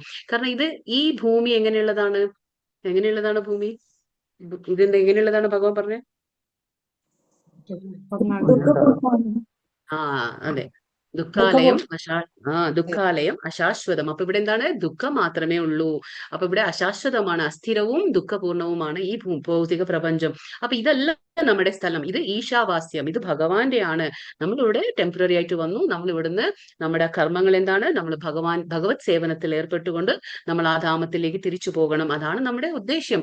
പക്ഷെ ആ ഉദ്ദേശ്യം മനസ്സിലാക്കാതെ, നമ്മുടെ സ്വരൂപം എന്താണെന്ന് മനസ്സിലാക്കാതെ നമ്മൾ ബാക്കി എല്ലാ കാര്യങ്ങളും ചെയ്തുകൊണ്ടിരിക്കും. അവസാനം എന്താ പറയാ, മരണം വരുമ്പോൾ എന്താണ്, നമ്മൾ വേറെ ഒരു ശരീരം വീണ്ടും സ്വീകരിക്കുകയാണ്. കാരണം നമ്മുടെ ഇച്ഛ ഉണ്ടായിരുന്നു, മരിക്കുമ്പോഴും നമ്മുടെ ആഗ്രഹങ്ങൾ ബാക്കി നിൽക്കും. അപ്പൊ എന്താണ്, വേറെ ഒരു ശരീരം നമുക്ക് സ്വീകരിച്ചേ മതിയാവും. വീണ്ടും നമ്മൾ ഗുണത്തിന്റെ സമ്പർക്കത്തിൽ തന്നെ വരികയാണ്. അപ്പൊ ഇവിടെ നമ്മൾ എന്താ പറയാ, ഈ നമ്മുടെ മൂലസ്വരൂപം നമ്മൾ എന്ത് പറഞ്ഞു, ഭഗവാന്റെ അടുത്തേക്ക് പോവുക. നമ്മുടെ മൂലസ്വരൂപം ഭഗവാൻ യജമാനനും നമ്മൾ എന്താണ്, സേവകരാണ്. അപ്പോ ഈ ഭഗവാന്റെ നമ്മൾ അംശമായതുകൊണ്ട് എന്താണ്, ഭഗവാൻ എങ്ങനെയുള്ളവനാണ്, ഭഗവാനെ നമ്മൾ എന്ത് പറയും, സച്ചിദാനന്ദ വിഗ്രഹ. സച്ചിദാനന്ദ എന്ന് പറയുമ്പോൾ അതില് 3 പദങ്ങളുണ്ട്. അതായത് സത്, ചിത്, ആനന്ദ. സച്ചിദാനന്ദ വിഗ്രഹ ഭഗവാനെ നമ്മളത് പറയുന്നുണ്ടെങ്കിൽ അവിടെ 3 സത്, ചിത്, ആനന്ദ. അപ്പൊ സത്ത് എന്ന് പറയുമ്പോ എന്താണ്, ഇറ്റേണൽ, ശാശ്വതമായത്. ചിത്ത് എന്ന് പറയുമ്പോൾ ജ്ഞാനം, ആ നോളജ് എന്ന് നമ്മൾ പറയും. ചിത്ത് എന്ന് പറഞ്ഞാൽ ജ്ഞാനമാണ്. സത്ത് എന്ന് പറയുമ്പോൾ ശാശ്വതമായതാണ്. ബ്ലിസ്ഫുൾ, സച്ചിദാനന്ദ. ആനന്ദ എന്ന് പറഞ്ഞാൽ ബ്ലിസ്ഫുൾ എന്ന് പറയും, അതായത് ആനന്ദം. അപ്പൊ ഈ സത്, ചിത്, ആനന്ദത്തിന്റെ അർത്ഥം എന്താണ്, അപ്പൊ അറിവിലൂടെ നമുക്ക് ലഭിക്കുന്ന ശാശ്വതമായ ജ്ഞാനം, ആനന്ദം. അപ്പൊ അറിവിലൂടെ ലഭിക്കുന്ന ശാശ്വതമായ ആനന്ദം. കാരണം നമ്മൾ ഭഗവാന്റെ അംശമായതുകൊണ്ട്, കാരണം ഭഗവാന്റെ ധാമത്തിൽ എപ്പോഴും എന്താണ്, ആനന്ദമായിട്ട് ഇരിക്കുകയാണ്. ഭഗവാൻ എന്താണ്, സച്ചിദാനന്ദ വിഗ്രഹമായി എപ്പോഴും ആനന്ദത്തിലാണ് ഭഗവാൻ. അപ്പൊ ഭഗവാന്റെ അംശമായതുകൊണ്ട് നമുക്കും എന്താണ്, ആ ആനന്ദം വേണം. നമ്മൾ അതുകൊണ്ടാണ് ഈ ഭൂമിയിൽ നമ്മൾ എല്ലാവരും പരിശ്രമിക്കുന്നത്. എന്തിനാണ്, ആ ആനന്ദത്തിന്റെ പുറകിലാണ് നമ്മളും ഓടുന്നത്. പക്ഷെ നമ്മൾ തെറ്റായ സ്ഥലത്ത് നമ്മൾ ആ ആനന്ദത്തിനെ അന്വേഷിക്കുകയാണ്. ഇവിടെ വന്നിട്ട് എന്താണ്, നമ്മൾ തെറ്റായ സ്ഥലത്താണ് നമ്മൾ ആ ശാശ്വതമായ ആനന്ദത്തിനെ അന്വേഷിക്കുന്നത്. അപ്പൊ ആനന്ദം ഇവിടെ കിട്ടില്ല. കാരണം ഇതെന്താണ്, ഇത് ദുഃഖാലയം. ഭഗവാൻ നേരത്തെ പറഞ്ഞു ഇവിടെ ദുഃഖാലയാണ്, ഇവിടെ നിനക്ക് ദുഃഖം മാത്രമേ കിട്ടുള്ളൂ. പക്ഷെ നമ്മൾ ഇവിടെ വന്നിട്ട് ശാശ്വതമായ ആനന്ദം അന്വേഷിക്കുകയാണ്, അത് കിട്ടില്ല. അത് ഭഗവാന്റെ ധാമത്തിലേക്ക് പോകണം. ശരി, അവിടേക്ക് പോകണമെങ്കിൽ നമുക്ക് എന്ത് വേണം, ജ്ഞാനം വേണം. അപ്പൊ ശരിയായ ജ്ഞാനം, അതാണ് സച്ചിദാനന്ദ, അതായത് അറിവിലൂടെ ലഭിക്കുന്ന ശാശ്വത ആനന്ദം. അപ്പൊ നമുക്കിവിടെ വന്നു കഴിഞ്ഞ് നമ്മൾ ആ ജ്ഞാനം ഒരു ഗുരുവിലൂടെ നേടിക്കഴിഞ്ഞാൽ നമുക്ക് മനസ്സിലാവാണ് എന്താണ് ഭൗതിക പ്രകൃതി, എന്താണ് ഈ ഗുണങ്ങൾ. അപ്പൊ നമ്മൾ എങ്ങനെയാണ് ഈ ശരീരം സ്വീകരിച്ചിരിക്കുന്നത്, ഇനിയിപ്പോ അടുത്ത ശരീരം എന്തായിരിക്കും, ഇതൊക്കെ നമ്മൾ മുൻകൂട്ടി കണ്ടുകൊണ്ട് എന്താ ചെയ്യുന്നത്, നമ്മൾ കൃഷ്ണാവബോധത്തിൽ പ്രവർത്തിക്കും. അപ്പൊ എന്താണ്, നമുക്ക് ആധ്യാത്മിക ലോകത്തിലേക്ക് ഉയരാനും അവിടെ ചെന്നാൽ നമുക്ക് ആധ്യാത്മിക ശരീരം കിട്ടും. അവിടെ ആണ് നമുക്ക് ശാശ്വതമായ ഈ ആനന്ദം അനുഭവിക്കാൻ കഴിയുന്നത്. പക്ഷെ അത് മനസ്സിലാക്കുന്നില്ല എന്ന് മാത്രം. നമ്മുടെ ആ മൂല സ്വരൂപത്തെ നമ്മൾ മറന്നുകൊണ്ട് ഇവിടെ ജീവിക്കുകയാണ്. ആധിപത്യ ഭ്രമം, ഞാൻ, എൻ്റെ എന്നുള്ള ഒരു അഹങ്കാരം, മിഥ്യ അഹംഭാവം നമുക്ക് എല്ലാവർക്കും ഉണ്ട്. അതുകൊണ്ടാണ് നമുക്ക് ഇത് ഞാൻ, ഇതെന്റെ എന്നൊക്കെ നമുക്ക് ആ തോന്നൽ വരുന്നത്. ആധിപത്യ ഭ്രമം, എപ്പോൾ വേണമെങ്കിലും നശിക്കാവുന്ന ഒന്നാണ് ഈ ശരീരം. പക്ഷെ നശിക്കാത്ത ശാശ്വതമായ ഒന്ന് ഉള്ളിലുണ്ട്. എന്താണ്, ആത്മാവ്. അതിനെക്കുറിച്ച് ആരും തന്നെ ചിന്തിക്കാറില്ല. അതിനു വേണ്ടിയിട്ട് ആരും ഒന്നും തന്നെ പ്രവർത്തിക്കാറുമില്ല. അപ്പൊ ഭഗവത് സാമീപ്യത്താൽ എന്താണ്, ഒരാൾക്ക് എത്രമാത്രം ജ്ഞാനിയായി തീരുമോ അപ്പൊ അദ്ദേഹത്തിന് എന്താണ്, ഈ സച്ചിദാനന്ദം, ഈ പറയുന്ന ഈ സച്ചിദാനന്ദം അനുഭവിക്കാൻ കഴിയും. എപ്പോഴും ആ സച്ചിദാനന്ദത്തിൽ നമ്മൾ ഭൗതികതയിൽ നിന്നുകൊണ്ട് തന്നെ, അതാണ് ബ്രഹ്മനിർവാണം എന്ന് നമ്മൾ പറയില്ലേ. ഈ ബ്രഹ്മനിർവാണം എന്ന് പറഞ്ഞാൽ എന്താണ്? ഈ ഭൗതികതയിൽ നിന്നുകൊണ്ട് തന്നെ നമുക്ക് ആ സച്ചിദാനന്ദ അവസ്ഥയിൽ നമുക്ക് ജീവിക്കാൻ പറ്റും. അതായത് ആ ആനന്ദത്തിൽ. അതിനിപ്പോ നമുക്ക് ഉപാധികളൊന്നുമില്ല. അതായത് നമുക്ക് ഇങ്ങനെ ഇരുന്നാലേ നമുക്ക് ആനന്ദം കിട്ടും, ഇത് ഇന്നത് ചെയ്താലേ ആനന്ദം കിട്ടും, അതല്ല. അത് അതീന്ദ്രിയമായിട്ടുള്ള സംഭവമാണ്. അത് ഇവിടെ ഇരുന്നു കൊണ്ട് തന്നെ നമുക്കതിനെ പ്രാപിക്കാൻ കഴിയും. ആ ഒരു അവസ്ഥയിൽ നമുക്ക് നിൽക്കാൻ കഴിയും. എന്നിട്ട് നമുക്ക് ഭഗവത് പ്രാപ്തി കിട്ടും, ലഭിക്കും. അതാണ് പറയുന്നത് ഇവിടെ. ഉപദൃഷ്ടാനുമന്താ ച ഭർത്താ ഭോക്താ മഹേശ്വരഃ പരമാത്മേതി ചാപ്യുക്തോ ദേഹേസ്മിൻ പുരുഷഃ പരഃ. ഇതും തന്നെ പരഹ. അപ്പൊ ഇതും നല്ല ശ്ലോകമാണ്. ഇതിലും ഭഗവാൻ രണ്ട് കാര്യങ്ങൾ പറയുന്നുണ്ട്. എന്താണ് ഭഗവാൻ പറയുന്നതില്? ഇന്ദ്രിയ അതീതനാണ് ആര്? ഭഗവാൻ. എന്താണ്? ഇന്ദ്രിയാതീതനായ ഒരു ഭോക്താവുണ്ട്. അപ്പൊ എന്താണ് ഇതിവിടെ? ഭർത്ത ഭോക്ത. ഇവിടെ അതിനെ കുറിച്ച് പറയാണ്. അപ്പോ ഇന്ദ്രിയങ്ങൾക്ക് അതീതനായ ഒരു ഭോക്താവുണ്ട്. ഭോക്താവ് എന്ന് പറഞ്ഞ എൻജോയർ, എൻജോയ് ചെയ്യുന്ന ആള്. ഈ ശരീരത്തിൽ സർവാധിപതിയും ഉപദൃഷ്ടാവും പിന്നെന്താ അനുമതിദായകനുമായ ആ പരമപുരുഷൻ പരമാത്മാവെന്ന് പറയുന്നു. അപ്പൊ ഇവിടെ എന്താ പറയുന്നത്? ഇന്ദ്രിയങ്ങൾക്ക് അതീതനായ ഒരു എൻജോയർ ഉണ്ട്. അതാരാണ്? അത് ഈ പരമാത്മാവാണ്. അവൻ എന്താ ചെയ്യുന്നേ? ഇവിടെ ഉപദൃഷ്ട, എല്ലാം സൂപ്പർവൈസ് ചെയ്യാണ്, എല്ലാം നിരീക്ഷിച്ചു കൊണ്ടിരിക്കുകയാണ്. നമ്മുടെ ഉള്ളിൽ, ശരീരത്തിന്റെ ഉള്ളിലിരുന്ന് രണ്ട് പണി ചെയ്യുന്നത്. എന്താണ്? ഉപദൃഷ്ട, അനുമന്ത. രണ്ട് ജോലിയാണ് ഭഗവാൻ ചെയ്യുന്നത്. എന്താണ്? ഉപദൃഷ്ട, അനുമന്ത. ഉപദൃഷ്ട എന്ന് പറഞ്ഞാല് സൂപ്പർവൈസർ. നമ്മൾ പറയില്ലേ സൂപ്പർവൈസർ, ആ സൂപ്പർവൈസിങ്. അപ്പൊ അങ്ങനെ ആ മേൽനോട്ടം നടത്തുകയാണ് ഭഗവാൻ. രണ്ടാമത്തെ എന്താണ്? അനുമതിദായകൻ, അതാണ് അനുമന്ത.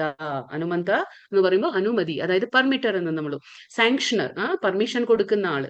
നമ്മുടെ ഇച്ഛകള്, നമുക്ക് ഭൗതികമായിട്ട് ഒരുപാട് ഇച്ഛകളുണ്ട്, അതിനൊക്കെ ഭഗവാൻ സാങ്ഷൻ കൊടുത്താലേ നടക്കുള്ളൂ. അപ്പോ ഇപ്പൊ എങ്ങനെയാന്ന് വെച്ചാൽ, ഒരു വ്യക്തി ഇപ്പോ എന്തെങ്കിലും ഒരു കാര്യം ആലോചിച്ചു, ഞാനിപ്പോ ഒരു ഇച്ഛ വന്നു, എനിക്ക് ഒരു ആഗ്രഹം വന്നു. എന്റെ ആഗ്രഹം ആർക്ക് മനസ്സിലാവും? ഉള്ളിലിരിക്കുന്ന ഭഗവാൻ. കാരണം ഉപദൃഷ്ടാണ്. ഉപദൃഷ്ട എന്ന് പറഞ്ഞാൽ നിരീക്ഷിച്ചുകൊണ്ടിരിക്കുന്ന ആളാണ്. അപ്പൊ ഭഗവാൻ എല്ലാം മനസ്സിലാവും. അപ്പൊ ഞാനൊരു ആഗ്രഹം മനസ്സിൽ തോന്നി, ആ ആഗ്രഹം ഭഗവാൻ മനസ്സിലാക്കുകയാണ്. എന്നിട്ട് ഭഗവാൻ എന്താണ് ചെയ്യുന്നത്? പെർമിറ്റർ, അതായത് സാങ്ഷൻ കൊടുക്കുക, അതായത് അനുമതിദായകനാണ്. പക്ഷെ അതെങ്ങനെയാണ്? അത് ഭൗതിക പ്രകൃതിയിലൂടെയാണ് അത് നടത്തി കൊടുക്കുന്നത്. ആര്? ഭഗവാൻ. അപ്പൊ മൂന്ന് പേരുണ്ട് ഇവിടെ. ആര്? ഒരു ജീവാത്മാവ്, ഒരു പരമാത്മാവ്, പിന്നെ ഒരു ഭൗതിക പ്രകൃതി. അപ്പൊ ജീവാത്മാവ് ആഗ്രഹിക്കുന്നു, ഭൗതിക പ്രകൃതി അത് നടത്തി കൊടുക്കുന്നു. എങ്ങനെ? ഭഗവാന്റെ ആജ്ഞ അനുസരിച്ച്. ഭഗവാന്റെ അവിടെ ഫൈനൽ അതോറിറ്റി, അവിടെ സുപ്രീം അതോറിറ്റി എന്ന് പറയും നമ്മള്. അപ്പൊ ഭഗവാന്റെ ആ ആജ്ഞ, അതായത് നിർദ്ദേശം ഉണ്ടെങ്കിൽ മാത്രമാണ്. അതുകൊണ്ടല്ലേ നമ്മൾ പലതും ആഗ്രഹിക്കും. എന്തുകൊണ്ട് അതൊക്കെ നടക്കുന്നില്ല? നമ്മൾ ആഗ്രഹിക്കുന്നതെല്ലാം നടക്കുന്നുണ്ടോ? ഇല്ല. ചിലത് നടക്കും, ചിലത് നടക്കില്ല. എന്തുകൊണ്ടാണ്? ആ ഭഗവാന്റെ പെർമിഷൻ ഉണ്ടാവില്ല. ചില കാര്യങ്ങൾക്ക് എന്താണ്?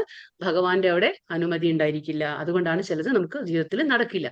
അപ്പൊ ഇവിടെ ഭഗവാന്റെ രണ്ട് ജോലി എന്താണ്? ഉപദൃഷ്ട, അനുമന്ത. അപ്പൊ ഭഗവാൻ ഉപദൃഷ്ടാണ്, അനുമന്ത. ഉപദൃഷ്ട എന്ന് പറഞ്ഞ സൂപ്പർവൈസർ, അനുമന്ത എന്ന് പറഞ്ഞ പെർമിറ്റർ, പെർമിഷൻ കൊടുക്കുന്നതാണ്. അപ്പൊ ഇത് ആദ്യത്തെ ലൈൻ വായിക്കും. ഹരേ കൃഷ്ണ. എപ്പോഴും വ്യക്തിഗത ജീവാത്മാവിനോട് ചേർന്ന് നിൽക്കുന്ന പരമാത്മാവ് അല്ല, സർവേശ്വരനായ, അത് ആ ലൈൻ ഫസ്റ്റ്. പരമാത്മാവ് വ്യക്തിഗത ജീവാത്മാവിന് അഭിഷ്ട ഭോഗങ്ങൾ കൈവരുത്തുവാൻ വേണ്ടി ഹൃദയത്തിൽ ഇപ്പൊ ഞാൻ പറഞ്ഞുണ്ട്. ഓക്കെ. അപ്പൊ ഭഗവാൻ എന്താണ്? നമ്മുടെ ഹൃദയത്തിലുണ്ട്. ഇപ്പൊ ഞാൻ പറഞ്ഞ അതേ കാര്യമാണ്. അപ്പൊ സർവേശ്വരനായ ഈ പരമാത്മാവ് എന്താണ്? ഹൃദയത്തിൽ വസിക്കുന്നുണ്ട്. അപ്പൊ ഈ വ്യക്തിഗത ജീവാത്മാവ്, അതാണ് ഇൻഡിവിജ്വൽ സോൾ. വ്യക്തിഗത ജീവാത്മാവ് എന്ന് പറഞ്ഞാൽ വ്യത്യസ്തമായിട്ട് ഓരോ വ്യക്തിഗത സോൾ ഉണ്ട് അല്ലെ. ഇപ്പൊ എന്റെ മനസ്സിൽ ഞാൻ എന്താഗ്രഹിക്കുന്നു, മറ്റുള്ളവർക്ക് അത് മനസ്സിലാക്കാൻ പറ്റില്ല. പക്ഷെ ഭഗവാൻ എന്താണ്? ഭഗവാൻ എല്ലാ ഹൃദയങ്ങളിലും വസിക്കുന്നത് കൊണ്ട് ഭഗവാൻ എല്ലാം മനസ്സിലാവും. എന്റെ ആഗ്രഹവും മനസ്സിലാവും, മറ്റുള്ളവരുടെ ആഗ്രഹവും മനസ്സിലാവും, ഭഗവാൻ എല്ലാം മനസ്സിലാക്കാൻ പറ്റും. അപ്പൊ സർവ്വ കാര്യങ്ങളും മനസ്സിലാക്കുന്ന ഒരു കാര്യം എന്താ പറയണം, പരമാത്മാവാണ് ഭഗവാൻ. എല്ലാ ഹൃദയത്തിലും വസിക്കുന്നുണ്ട്. പക്ഷെ എന്റെ വ്യക്തിഗത എന്ന് പറയുമ്പോൾ എന്താണ്? എനിക്ക് എന്റെ മാത്രമേ മനസ്സിലാകുള്ളൂ. അപ്പൊ അതാണ് പറഞ്ഞ വ്യക്തിഗത ജീവാത്മാവിന്റെ എന്താണോ ആഗ്രഹം, അത് കൈവരുത്തുവാൻ വേണ്ടി ഹൃദയത്തിൽ എന്താണ്? ഭഗവാൻ വാണരുളുന്നുണ്ട്. അപ്പൊ ഭഗവാൻ ഹൃദയത്തിൽ വസിക്കുന്നത് എന്തുകൊണ്ടാണ്? ഓരോ വ്യക്തിഗത ജീവാത്മാവിന്റെ ആഗ്രഹങ്ങൾ എന്താ എന്നൊക്കെ മനസ്സിലാക്കിക്കൊണ്ട്, അത് നിരീക്ഷിച്ചുകൊണ്ട് അതിന് അനുമതി കൊടുക്കുകയാണ് ആര്? ഭഗവാൻ. ഭഗവാന്റെ അനുമതി ഇല്ലാതെ ജീവന് യാതൊന്നും ചെയ്യാൻ പറ്റില്ല. അപ്പൊ നമുക്ക് തോന്നും ഞാനാണ് എല്ലാം ചെയ്യുന്നത്, ഞാൻ ഇന്ന് വിചാരിച്ചു അത് ഞാൻ നാളെ പ്രാവർത്തികമാക്കി, അത് ഞാൻ ഇന്ന് ചിന്തിച്ചു ഞാൻ അത് നാളെ പ്രാക്ടിക്കലായിട്ട് അത് ഞാൻ ചെയ്തു എന്നൊക്കെ നമുക്ക് തോന്നും. പക്ഷേ അവിടെ ഭഗവാന്റെ ഫൈനൽ അതോറിറ്റിയാണ്. ഭഗവാന്റെ അവിടെ പെർമിഷൻ ഇല്ലെങ്കിൽ, ആ സാങ്ഷൻ പവറാണ് ഭഗവാൻ. അതില്ലെങ്കിൽ എന്താണ്, നമുക്കൊന്നും തന്നെ ഈ വ്യക്തിഗത ജീവാത്മാവിനെ ചെയ്യാൻ കഴിയില്ല. അപ്പൊ വ്യക്തിഗത ആത്മാവ് ഭുക്തൻ, വ്യക്തിഗത ആത്മാവ് എന്താ പറയാ, ഭുക്തൻ, എൻജോയ്ഡ് എന്ന് പറയും നമ്മൾ, എൻജോയ്ഡ്. പിന്നെ ഭഗവാൻ എന്താണ്, ഭോക്താവ്. ഈ രണ്ട് കാര്യങ്ങൾ. അപ്പൊ ഭുക്തൻ എന്ന് പറഞ്ഞ വ്യക്തിഗത ജീവാത്മാവും, ഭോക്താവ് എന്ന് പറയുമ്പോൾ അത് ഭഗവാനാണ്. ഇത് മനസ്സിലാക്കണം. അപ്പോ എൻജോയർ, എൻജോയർ ആരാണ്, ഭഗവാൻ. എൻജോയ്ഡ് എന്താണ്, അത് വ്യക്തിഗത ജീവാത്മാവാണ്. ഭഗവാൻ എന്ത് പറയും, പരിപാലകനാണ്, എല്ലാവരെയും പരിപാലിച്ചുകൊണ്ടിരിക്കുന്ന ഭഗവാനാണ്.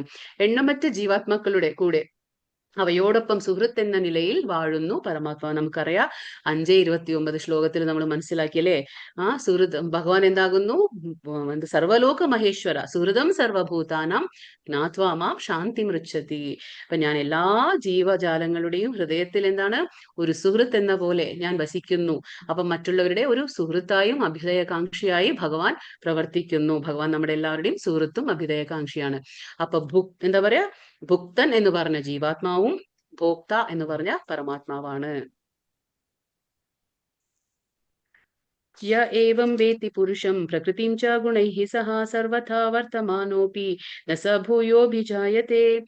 ഭൗതിക പ്രകൃതിയെയും ജീവസത്തയെയും പ്രകൃതിയിലെ ത്രിഗുണങ്ങളുടെ അന്യോന്യ ബന്ധത്തെയും വിശദമായി അറിഞ്ഞവർക്ക് നിശ്ചയമായും മോക്ഷം ലഭിക്കും. അപ്പൊ എങ്ങനെയുള്ള ആൾക്കാണ് മോക്ഷം ലഭിക്കുക, ആർക്കാണോ ഈ ഭൗതിക പ്രകൃതി എന്താണെന്നും ജീവസത്തകൾ എന്താണെന്നും പിന്നെ പ്രകൃതിയിലെ 3 ഗുണങ്ങൾ എന്താണെന്നും മനസ്സിലാക്കി ഈ മൂന്നിന്റെയും തമ്മിലുള്ള അന്യോന്യ ബന്ധത്തെയും ആർക്കാണോ വിശദമായി മനസ്സിലാക്കാൻ കഴിയുന്നത്, അവർക്ക് തീർച്ചയായിട്ടും മോക്ഷം ലഭിക്കുമെന്നാണ് ഭഗവാൻ പറയുന്നത്. ഇപ്പോഴത്തെ അവസ്ഥ എന്തായാലും ഈ ലോകത്തിൽ അവർ വീണ്ടും ജനിക്കില്ല. അപ്പൊ നമ്മളിപ്പോ ഏത് കണ്ടീഷനിലായിക്കോട്ടെ, ഇപ്പോഴത്തെ നമ്മുടെ എന്ത് കണ്ടീഷൻ ആയിക്കോട്ടെ, പക്ഷെ നമുക്ക് ഈ കാര്യങ്ങളൊക്കെ മനസ്സിലാക്കാൻ കഴിവുണ്ടെങ്കിൽ, ഇതൊക്കെ നമുക്ക് മനസ്സിലായി എന്ന് നമ്മൾ മനസ്സിലാക്കി ആ നിമിഷം എന്തായിരിക്കും, നമുക്ക് ആ മോക്ഷം ലഭിക്കുമെന്നാണ് ഭഗവാൻ പറയുന്നത്. അപ്പൊ ഈ ഭൗതിക പ്രപഞ്ചത്തിൽ എന്താ പറഞ്ഞാൽ സൃഷ്ടിച്ച ഈ ശരീരമാണ് എല്ലാം ചെയ്യുന്നതെന്ന് നമ്മൾ എന്താ ചിന്തിക്കുന്നത്, അപ്പൊ ഞാനാണ് ഓരോ കാര്യങ്ങളും ചെയ്യുന്നതെന്ന് നമ്മൾ ചിന്തിക്കും. 3-ാമത്തെ അധ്യായത്തില് 27-ാമത്തെ ശ്ലോകത്തിലും അത് പറയുന്നുണ്ട്. അതായത് പ്രകൃതേ ക്രിയമാണാനി ഗുണൈ കർമാണി സർവശഃ അഹങ്കാര വിമൂഢാത്മാ കർത്താഹം ഇതി മന്യത്തെ. അതായത് യഥാർത്ഥത്തിൽ എന്താണ് ചെയ്യുന്നത്, ഭഗവാന്റെ, അതായത് ഭൗതിക പ്രകൃതി, ആ ഭൗതിക പ്രകൃതിയുടെ 3 ഗുണങ്ങളാണ് എല്ലാം യഥാർത്ഥത്തിൽ ചെയ്യുന്നത്. നമ്മൾ കണ്ടില്ല ആ ചിത്രം, നമ്മളെ ഒരു പാവക്കളിയെ പോലെ നമ്മളെ അങ്ങനെ ബന്ധിച്ചിരിക്കുകയാണ് ഓരോ ഗുണങ്ങളും. ചിലപ്പോ സത്വഗുണം മുന്നിട്ട് നിൽക്കും, ചിലപ്പോ രജോ ഗുണം, ചിലപ്പോ തമോ ഗുണം. അപ്പൊ നമ്മൾ 3 ഗുണത്തിലും ഇങ്ങനെ ബന്ധിക്കപ്പെട്ടിട്ടുള്ള ആൾക്കാരാണ്. പക്ഷെ നമുക്കറിയുന്നില്ല, അത് കാണുന്നില്ല. സ്ട്രിങ്സ് ഓഫ് അറ്റാച്ച്മെന്റ് എന്ന് പറയും, പക്ഷെ നമുക്കത് കാണില്ല. അപ്പൊ ഇൻവിസിബിൾ ആണത്. അപ്പൊ ഈ 3 ഗുണങ്ങളും ആ കയറിട്ട് നമ്മളെ കെട്ടിയിരിക്കുകയാണ്, പക്ഷെ നമുക്കത് കാണുന്നില്ല. നമ്മളപ്പോ ചിലപ്പോ സത്വഗുണത്തിലുണ്ടാവും, ചിലപ്പോ രജോ ഗുണം, ചിലപ്പോ തമോ ഗുണം. അതിങ്ങനെ നമ്മളെ കളിപ്പിക്കുകയാണ്. ആര്, ഭൗതിക പ്രകൃതി 3 ഗുണങ്ങളിൽ നമ്മളെ കളിപ്പിക്കുകയാണ്. ചിലപ്പോ ഏത് ഗുണമാണോ മുന്നിട്ട് നിൽക്കുന്നത് ആ ഗുണത്തിന്റെ സ്വഭാവം നമ്മൾ കാണിച്ചിരിക്കും. ചിലപ്പോ തമോ ഗുണമാണെങ്കിൽ തമോ ഗുണത്തിന്റെ സ്വഭാവം. അപ്പോ ഈ 3 ഗുണങ്ങളുടെ കൺട്രോളിലാണ് നമ്മൾ. പക്ഷെ അതാണ് നമ്മളെ കൊണ്ട് ഓരോന്നും ചെയ്യിപ്പിക്കുന്നത്. പക്ഷെ നമ്മൾ എന്ത് ചിന്തിക്കും, കർത്താഹം ഇതി മന്യത്തെ, ഞാനാണ് അതൊക്കെ ചെയ്യുന്നതെന്ന് ചിന്തിക്കുന്നത് ആരാണ്, ഈ എന്താ പറയാ, നമ്മൾ ഈ ജീവസത്തകൾ എന്ത് ചിന്തിക്കും, ഞാനാണ് ഇതൊക്കെ ചെയ്യുന്നതെന്ന് അത് തെറ്റിദ്ധരിക്കുകയാണ്. അപ്പൊ ഇത് ഞാനാണ് ചെയ്യുന്നതെന്നല്ല ആ തെറ്റിദ്ധാരണയിൽ വരികയാണ്. പക്ഷെ യഥാർത്ഥത്തിൽ ചെയ്യുന്നത് എന്താണ്, ഭൗതിക പ്രകൃതിയുടെ 3 ഗുണങ്ങൾ. അപ്പൊ എന്താ പറയുന്നത് ഇവിടെ, ഭൗതിക പ്രകൃതി എന്താണെന്നും ആ 3 ഗുണങ്ങൾ എന്താണെന്നും പിന്നെ ഈ ജീവസത്തകൾ ഈ മൂന്നിന്റെ അന്യോന്യ ബന്ധം എന്താണെന്ന് മനസ്സിലാക്കുന്നവർക്ക് മോക്ഷം കിട്ടും. ഇപ്പോഴത്തെ അവസ്ഥ എന്തായാലും. അപ്പൊ ഇതിനൊക്കെ കാരണം എന്താണ്, നമ്മൾ ഇങ്ങനെ ബന്ധിക്കപ്പെടാൻ കാരണം എന്താണ്, നമ്മുടെ ആഗ്രഹങ്ങൾ. അപ്പൊ നമുക്ക് ആഗ്രഹങ്ങൾ ഉണ്ടാവാൻ പാടില്ല എന്നല്ല, നമുക്ക് ആഗ്രഹങ്ങൾ ഉണ്ടാവണം. ഇത് ഭൗതികമായിട്ടുള്ളതല്ല, ആധ്യാത്മിക ആഗ്രഹങ്ങൾ ഉണ്ടായിരിക്കണം. നമുക്ക് ഭഗവാന്റെ സേവനം എങ്ങനെ ചെയ്യണം, ഭഗവാന്റെ അടുത്തേക്ക് എത്താനായിട്ട് ഞാൻ എന്ത് ചെയ്യണം, ഇങ്ങനെയുള്ള ആ ചിന്ത അല്ലെങ്കിൽ അങ്ങനെയുള്ള ആഗ്രഹങ്ങൾ നമ്മൾ ഡെവലപ്പ് ചെയ്യുമ്പോൾ, നമ്മൾ അത് വളർത്തിയെടുക്കുമ്പോൾ എന്താണ്, നമുക്ക് ആ ആഗ്രഹങ്ങൾ പ്യൂരിഫൈഡ് ആണ്. അത് ഒരു ജീവാത്മാവിനെ ശുദ്ധീകരിക്കും. അതാണ് നമുക്ക് വേണ്ടത് യഥാർത്ഥമായിട്ട്. അല്ലാണ്ട് നമ്മൾ ഭൗതിക പ്രകൃതിയിൽ എന്ത് ആഗ്രഹിച്ചാലും അത് താൽക്കാലികമാണ്. കൃഷ്ണൻ പറയുന്നില്ലേ, അന്തവത്തു ഫലം തേഷാം. നമ്മളിപ്പോ ദേവന്മാരെ ആരാധിച്ചാലും അവര് നമുക്ക് എന്തെങ്കിലും വരം നൽകിയിട്ടുണ്ടെങ്കിലും അതുപോലും അന്തവത്തു ഫലം തേഷാം, അതായത് തുച്ഛമാണ് ക്ഷണികമാണ്, അതൊക്കെ പരിമിതിയുള്ളതാണ്. പക്ഷേ ഭഗവാന്റെ സേവനം അനുഷ്ഠിക്കുമ്പോൾ അത് ശാശ്വതമായ ആ ഒരു ഫലമാണ് നമുക്ക് നൽകുന്നത്. ആ ശാശ്വതമായ ധാമത്തിലേക്ക് നമ്മളെ കൊണ്ടുപോകുന്നു. ഇപ്പോ എന്താ പറയാ, വൃക്ഷത്തിന് വേരിന് വെള്ളം കൊടുക്കുന്ന പോലെയാണ്. അല്ലെങ്കിൽ നമ്മൾ എന്താണ്, വൃക്ഷത്തിന്റെ ഇലകൾക്കും ചില്ലകൾക്കും ഒക്കെ നമ്മൾ എന്താ പറയാ, സെപ്പറേറ്റ് ആയിട്ട് വെള്ളം ഒഴിക്കുകയാണ് നമ്മൾ ചെയ്യുന്നത്. അത് അവിധിപൂർവകം, ശരിയായ രീതിയല്ല എന്ന് ഭഗവാൻ പറയാറുണ്ട്. അപ്പോൾ നമുക്കിതൊക്കെ മനസ്സിലാക്കണം. നമ്മൾ എന്തിനാണ് ഇവിടെ വന്നത്, നമ്മുടെ ഈ ആഗ്രഹമല്ലേ നമ്മളെ ഇവിടെ പിടിച്ചു നിർത്തുന്നത് എന്നൊക്കെ നമ്മൾ മനസ്സിലാക്കി കഴിഞ്ഞാൽ നമുക്ക് എത്ര എളുപ്പത്തിൽ വേണമെങ്കിൽ നമുക്ക് ഈ എന്താ പറയാ 3 ഗുണങ്ങളിൽ നിന്നും നമുക്ക് വേറെ നിൽക്കാനും ഭഗവാന്റെ ഭക്തി അനുഷ്ഠിക്കാനും നമുക്ക് സാധിക്കും. അപ്പോൾ കഴിവതും നമ്മൾ സത്വഗുണത്തിലുണ്ടാവും. പിന്നീട് എളുപ്പത്തിൽ നമുക്ക് വിശുദ്ധ സത്വത്തിലേക്ക് വരാൻ സാധിക്കും. ഇതൊക്കെ നമ്മൾ മനസ്സിലാക്കിയിരിക്കണം. ഇതൊക്കെ ഒരാൾ മനസ്സിലാക്കണമെങ്കിൽ എന്ത് വേണം? അവിടെ എന്തായിരിക്കണം? ഭഗവാന്റെ ഒരു ഭക്തന്റെ, ശുദ്ധ ഭക്തന്റെ നമുക്കൊരു സംസർഗം വേണം. ഭക്തന്റെ സംസർഗം ഉണ്ടെങ്കിലല്ലേ ഇതൊക്കെ നമുക്ക് ജ്ഞാനം കിട്ടുള്ളൂ. ഈ ജ്ഞാനം ഇല്ലെങ്കിൽ നമ്മൾ ഇരുട്ടിലാണ്. നമ്മൾ വിചാരിക്കും നമ്മൾ ഒരുപാട് പഠിച്ചു, നമ്മൾ ഒരുപാട് മെറ്റീരിയൽ, ഭൗതികമായിട്ട് ഒരുപാട് നേട്ടമുണ്ടായി, നമുക്ക് ഒരുപാട് വിദ്യാഭ്യാസം ഉണ്ട്, ഭൗതികമായിട്ട് കാര്യമില്ല. എത്ര ഭൗതികമായിട്ട് നമ്മൾ വിദ്യാഭ്യാസം നേടിയാലും, നമ്മൾ എത്ര വലിയൊരാളായാലും ഭഗവാന്റെ കാര്യങ്ങൾ മനസ്സിലാക്കിയില്ലെങ്കിൽ നമ്മൾ എന്താണ്? മൂഢന്മാരാണ്, വിഡ്ഢികളാണ്. അത് ഭഗവാൻ പറയുന്നുണ്ട്, പല ഇതിലും ശ്ലോകത്തിലും പറയുന്നുണ്ട്. കാരണം നമുക്ക് അറിയേണ്ട കാര്യം നമ്മൾ അറിയുന്നില്ല. അതല്ലേ അറിയേണ്ടത്? എന്താണ്? ഭഗവാനെ കുറിച്ച് ആ അറിവിന്റെ ലക്ഷ്യം എന്താണ്? നമ്മളിപ്പോ ഇത്രയും അറിവ് നേടുന്നുണ്ട്, അതിന്റെ ലക്ഷ്യം എന്താണ്? ഭഗവാൻ. എല്ലാം ഭഗവാനാണ്. അപ്പൊ ഭഗവാനിലേക്ക് തിരിച്ചെത്താനുള്ള പരിശ്രമം തന്നെയാണ് ഒരു ജീവസത്ത അല്ലെങ്കിൽ വ്യക്തിഗത ജീവാത്മാവ് ചെയ്യേണ്ടത്. അത് നമ്മൾ മനസ്സിലാക്കണം. ധ്യാനേനാത്മനി പശ്യന്തി കേചിദാത്മനാമാത്മന അന്യേ സാഖ്യേന യോഗേന കർമ്മയോഗേന ചാപരേ. ചിലർ ധ്യാനം കൊണ്ട് പരമാത്മാവിനെ എന്താ പറയാ തങ്ങളിൽ തന്നെ കാണുന്നു. ഇപ്പൊ നമ്മൾ പറയാ എന്താ പറയാ ബ്രഹ്മൻ എഫൽജൻസ് നമ്മൾ പറഞ്ഞില്ലേ, ആദ്യത്തെ ഭഗവാന്റെ ആ വെളിച്ചം, അല്ലെങ്കിൽ ആ ജ്യോതിസ്. അടുത്തത് എന്താണ്? പരമാത്മാഭാവം. പിന്നീട് എന്താണ്? ഭഗവാൻ. ഈ 3 രീതിയിലാണല്ലോ നമ്മൾ മനസ്സിലാക്കുന്നത്. അപ്പൊ ഇവിടെ ചിലർ എന്താണ്? ധ്യാനം കൊണ്ട്, നമ്മൾ പറഞ്ഞില്ലേ ധ്യാനയോഗികള്, ആ അഷ്ടാംഗ യോഗം നമ്മൾ പറഞ്ഞു അല്ലെ, യമ നിയമ ആസന പ്രാണായാമ പ്രത്യാഹാര ധാരണ ധ്യാന സമാധി. അപ്പൊ ഈ കാര്യങ്ങളിലൂടെ അവരെന്താ ചെയ്യുന്നത്? ചിലർ ധ്യാനം കൊണ്ട് പരമാത്മാവിനെ തങ്ങളിൽ തന്നെ കാണുന്നു. കാരണം പരമാത്മാവ് ഉള്ളിൽ വസിക്കുന്നു ചതുർഭുജാധാരിയായിട്ട്. അവരുടെ ധ്യാനത്തിന്റെ ആ പവർ കൊണ്ട് അവരെന്താണ്? ഭഗവാനെ ഏത് രൂപത്തിൽ? പരമാത്മാ രൂപത്തിൽ. ഭഗവാന്റെ രൂപത്തിലല്ല, പരമാത്മാ രൂപത്തിൽ. കാരണം ഭഗവാന്റെ രൂപം എന്താണ്? ശ്യാമസുന്ദര ദ്വിഭുജാധാരിയാണ് ഭഗവാൻ.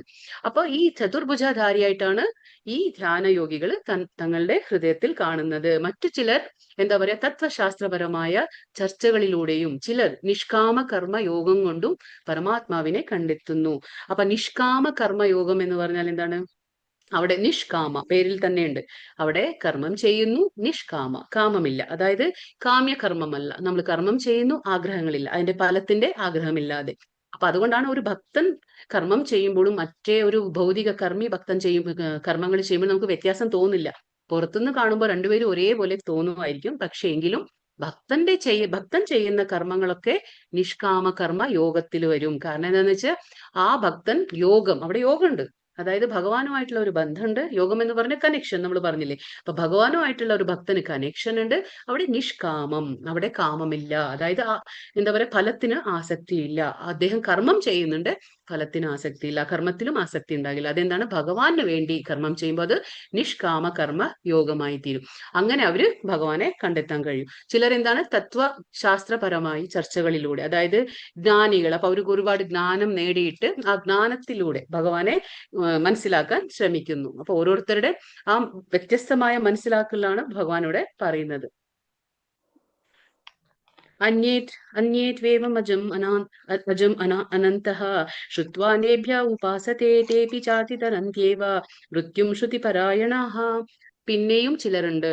ഭഗവാൻ ഓരോരുത്തരെ കുറിച്ച് പറയാണ്. പിന്നെയും ചിലരുണ്ട്. എങ്ങനെയാണ്? അവര് വേണ്ടത്ര ആധ്യാത്മിക ജ്ഞാനം ഇല്ലെങ്കിലും മറ്റുള്ളവർ നിന്ന് എന്താ പറയാ ഭഗവത് ചരിത്രം കേട്ടറിഞ്ഞ്, ഭഗവാന്റെ കുറിച്ച് കേട്ടറിഞ്ഞ് ആരാധിക്കാൻ തുടങ്ങിയവർ. അപ്പൊ ഭഗവാൻ പറയുന്നു കുറച്ചുപേര് വേറെയുണ്ട്. അവർക്ക് എങ്ങനെയാണ്? ആധ്യാത്മിക ജ്ഞാനം ഒന്നും തന്നെ ഉണ്ടായിരിക്കില്ല. ഭഗവാൻ എന്താണെന്നോ ഭഗവാന്റെ ഭക്തി എന്താണെന്നോ ഭഗവാന്റെ അടുത്തേക്ക് എങ്ങനെ പോകണമെന്നോ അവർക്കൊന്നും അറിവുണ്ടായിരിക്കില്ല. പക്ഷേ അവരെന്ത് ചെയ്യും? മറ്റുള്ളവരിൽ നിന്ന് ഭഗവത് ചരിതം കേട്ടറിഞ്ഞ് അപ്പൊ എന്താ പറയാ ഭഗവാന്റെ ഭക്തന്മാർ അല്ലെങ്കിൽ ശുദ്ധ ഭക്തന്മാർ പരിശുദ്ധമായിട്ടുള്ള ഭക്തന്മാരിൽ നിന്നും ഭഗവാനെ കുറിച്ച് കേട്ടറിഞ്ഞ് ആരാധിക്കാൻ തുടങ്ങും. ആരെന്നെ? കൃഷ്ണനെ, ഭഗവാനെ നേരിട്ട് അവർ ആരാധിക്കാൻ തുടങ്ങും. എന്താണ്? അവർക്ക് ഭഗവാന്റെ കാര്യങ്ങൾ ഒരു ഭക്തനിൽ നിന്നോ എല്ലാം മനസ്സിലാക്കിയിട്ട് അവർക്ക് അതുവരെ ഒരു നോളജ് ഉണ്ടാവില്ല. ആത്മീയമായിട്ടുള്ള ജ്ഞാനം എന്താണെന്ന് അവർക്ക് അറിയില്ല. പക്ഷേ ഭഗവാനെ കുറിച്ച് കേട്ടറിഞ്ഞ ഉടനെ തന്നെ അവരെന്ത് ചെയ്യും? ഭഗവാനെ ആരാധിക്കാൻ തുടങ്ങും. അപ്പൊ പ്രാമാണികരിൽ നിന്ന് കേൾക്കുന്നതിൽ ഔത്സുക്യമുള്ളത് കൊണ്ട് എന്താണ്? അവരും ജനന മരണങ്ങൾക്കപ്പുറം കടക്കുന്നു. അപ്പൊ അങ്ങനെ അതാണ് ഭഗവാൻ പറയുന്നത്. ഈ കേൾവിക്ക് അത്രയും ഇമ്പോർട്ടൻസ് ഉണ്ട്. നമുക്കറിയാം ചൈതന്യ മഹാപ്രഭു ആയാലും പ്രഹ്ലാദ് മഹാരാജാവ് എന്താ പറഞ്ഞേ? നവവിധ ഭക്തിയിൽ ആദ്യം വരുന്നത് എന്താണ്? ശ്രവണം. അപ്പൊ ഈ ശ്രവണത്തിന് അത്രയും പ്രാധാന്യമുണ്ട്. കാരണം കേട്ടത് കൊണ്ട് മാത്രം ജന്മം സാഫല്യമാക്കിയ ആളാണ് പരീക്ഷിത് മഹാരാജാവ്. അപ്പൊ ശ്രവണത്തിന് നമുക്ക് അത്രയും ഒരു ഇമ്പോർട്ടൻസ് ഉണ്ട്. അപ്പൊ ശ്രവണം എന്ന് പറഞ്ഞാൽ ആദ്യത്തെ ചവിട്ടുപടിയാണ് ആധ്യാത്മികതയിലേക്ക്. അപ്പൊ ഭഗവാൻ പറയുന്നു വെറും ഭഗവാനെ കുറിച്ച് കേട്ടുകൊണ്ട് മാത്രം അതാ പറയുന്നത് നമുക്കിവിടെ ഒരു ഇതും പറയാൻ പറ്റില്ല. അപ്പൊ എനിക്ക് ഒഴികഴിവുകൾ പറയാൻ പറ്റില്ല. എനിക്ക് ഭഗവാനെ കുറിച്ച് വായിക്കാൻ അറിയില്ല, എനിക്ക് വിദ്യാഭ്യാസമില്ല, ഭഗവാനെ കുറിച്ച് മനസ്സിലാക്കാൻ എനിക്ക് പറ്റുന്നില്ല എന്നൊന്നും പറയാൻ പറ്റില്ല. കാരണം നമുക്ക് ഭഗവാൻ കേൾവി ശക്തി തന്നിട്ടുണ്ട്. അപ്പൊ നമുക്ക് ഭഗവാനെ കുറിച്ച് കേട്ട് കേട്ട് തന്നെ നമ്മുടെ ജന്മത്തെ നമ്മൾ ആ പരിപൂർണതയിലേക്ക് എത്തിക്കാൻ കഴിയും. അതാണ് പറയുന്നത് ആ എന്താ പറയാ ഔത്സക്യമുള്ളത് കൊണ്ട് കേൾക്കാൻ ആ ഇൻട്രസ്റ്റ് ഉണ്ടായിരിക്കണം ഭഗവാനെ കുറിച്ച് കേൾക്കാൻ. അല്ലാതെ അല്ല ഇപ്പൊ വെറുതെ ഈ ചെവിയിൽ കേട്ട് ആ ചെവിയിലൂടെ വിട്ടു കഴിഞ്ഞാൽ ഒന്നുമില്ല, അതിലർത്ഥമില്ല. പക്ഷെ നമ്മൾ കേൾക്കുന്നത് നമ്മൾ മനനം ചെയ്യണം. അതായത് നമ്മൾ എന്ത് കേൾക്കുന്നു അതിനെക്കുറിച്ച് നമ്മൾ ചിന്തിക്കണം. ആ കേൾക്കുന്നതിനെ കുറിച്ച് ചിന്തിക്കുക. ആ ചിന്തിച്ചതിന് ശേഷം മനനം, പിന്നെ നിധിധ്യാസനം എന്ന് പറയും. അതായത് നമ്മളത് പ്രാവർത്തികമാക്കണം. അതാണ് നമ്മൾ കേട്ട അറിവിനെ അതിനെക്കുറിച്ച് ചിന്തിക്കുക, എന്നിട്ട് അതിനെ പ്രാവർത്തികമാക്കുമ്പോഴാണ് അത് യഥാർത്ഥമായിട്ടുള്ള വിജ്ഞാനമാകുന്നത്. അപ്പൊ അവര് പോലും എന്താ ഭഗവാൻ പറയുന്നത്? ജനന മരണങ്ങൾക്ക് അപ്പുറം കടക്കുന്നു. വെറും കേട്ടത് കൊണ്ട് തന്നെ നമ്മുടെ ജന്മത്തെ നമുക്ക് എന്താ പറയാ ഭഗവാൻ പരിപൂർണതയിലേക്ക് നമുക്ക് എത്തിക്കാൻ കഴിയുമെന്നാണ് ഭഗവാൻ പറയുന്നത്. എന്താണിത്? ആദ്യത്തെ ലൈന് കുറച്ച് മാത്രം കാണില്ല എനിക്ക്. ആധുനിക ലോകത്തിൽ ബോധം പ്രചരിപ്പിച്ച ചൈതന്യ മഹാപ്രഭു ശ്രവണ പ്രക്രിയക്ക് പ്രാധാന്യമാണ് കൽപ്പിച്ചിരിക്കും. Okay okay, thank you Mataji. അപ്പൊ ഇവിടെ എന്താ പറയുന്നത്? ആധുനിക ലോകത്ത് ഓക്കെ നമുക്കറിയാം കൃഷ്ണ ഭഗവാൻ എങ്ങനെയാണ് അവതരിച്ചത്? ചൈതന്യ മഹാപ്രഭുവായിട്ട് അവതരിച്ചു. അപ്പൊ ചൈതന്യ മഹാപ്രഭു എന്താ പറയുന്നത്? ശ്രവണ പ്രക്രിയയ്ക്ക് അതാ പറയുന്നത് 9 രീതിയിലുള്ള ആ ഭക്തി നമുക്കറിയാം. നവവിധ ഭക്തി അല്ലെ നമ്മൾ ഇന്നലെ മനസ്സിലാക്കി. അപ്പൊ നവവിധ ഭക്തിയിലെ ശ്രവണം ആദ്യത്തെയാണ്. അപ്പൊ ശ്രവണ പ്രക്രിയയ്ക്ക് അതിപ്രാധാന്യമാണ് കൽപ്പിച്ചിരുന്നത്. ആര്? ചൈതന്യ മഹാപ്രഭു. അപ്പൊ ആധികാരിക സ്രോതസ്സിൽ നിന്ന് കേൾക്കുന്നത് കൊണ്ടും. എന്തുകൊണ്ടാണ് ഈ ആധികാരിക എന്ന് പറയുന്നത് നമ്മൾ പറഞ്ഞില്ലേ? ഇപ്പൊ ഗുരു പരമ്പര. കാരണം എന്താണ്? കൃഷ്ണൻ പറയുന്നുണ്ട് അല്ലെ 9-ാം അധ്യായത്തിൽ 2-ാമത്തെ ശ്ലോകത്തിൽ ഏവം പരമ്പരാ പ്രാപ്തം ഇമം രാജർഷയോ വിദുഹു സകാലേ നേഹ മഹത യോഗോ നഷ്ട പരന്തപ. അതായത് ഈ കാര്യങ്ങൾ എന്തുകൊണ്ട് കൃഷ്ണൻ പറയുന്നു? സ്വയം കൃഷ്ണ ഭഗവാൻ പറയുന്നതാണ്. ഇപ്പൊ ഞാൻ നിനക്ക് ഈ ഉപദേശങ്ങളൊക്കെ തന്നിട്ടുള്ളത് ഞാൻ നേരത്തെ എത്രയോ വർഷങ്ങൾക്ക് മുന്നേ ഞാൻ ആർക്ക് കൊടുത്തു? സൂര്യഭഗവാൻ, അതായത് സൂര്യദേവനായ വിവസ്വന് കൊടുത്തു. പിന്നെ ഇക്ഷ്വാക്കു, പിന്നെ മനു, ഇങ്ങനെ തന്നെ അത് കൈമാറി വരുന്നുണ്ട് എന്നൊക്കെ പറഞ്ഞു.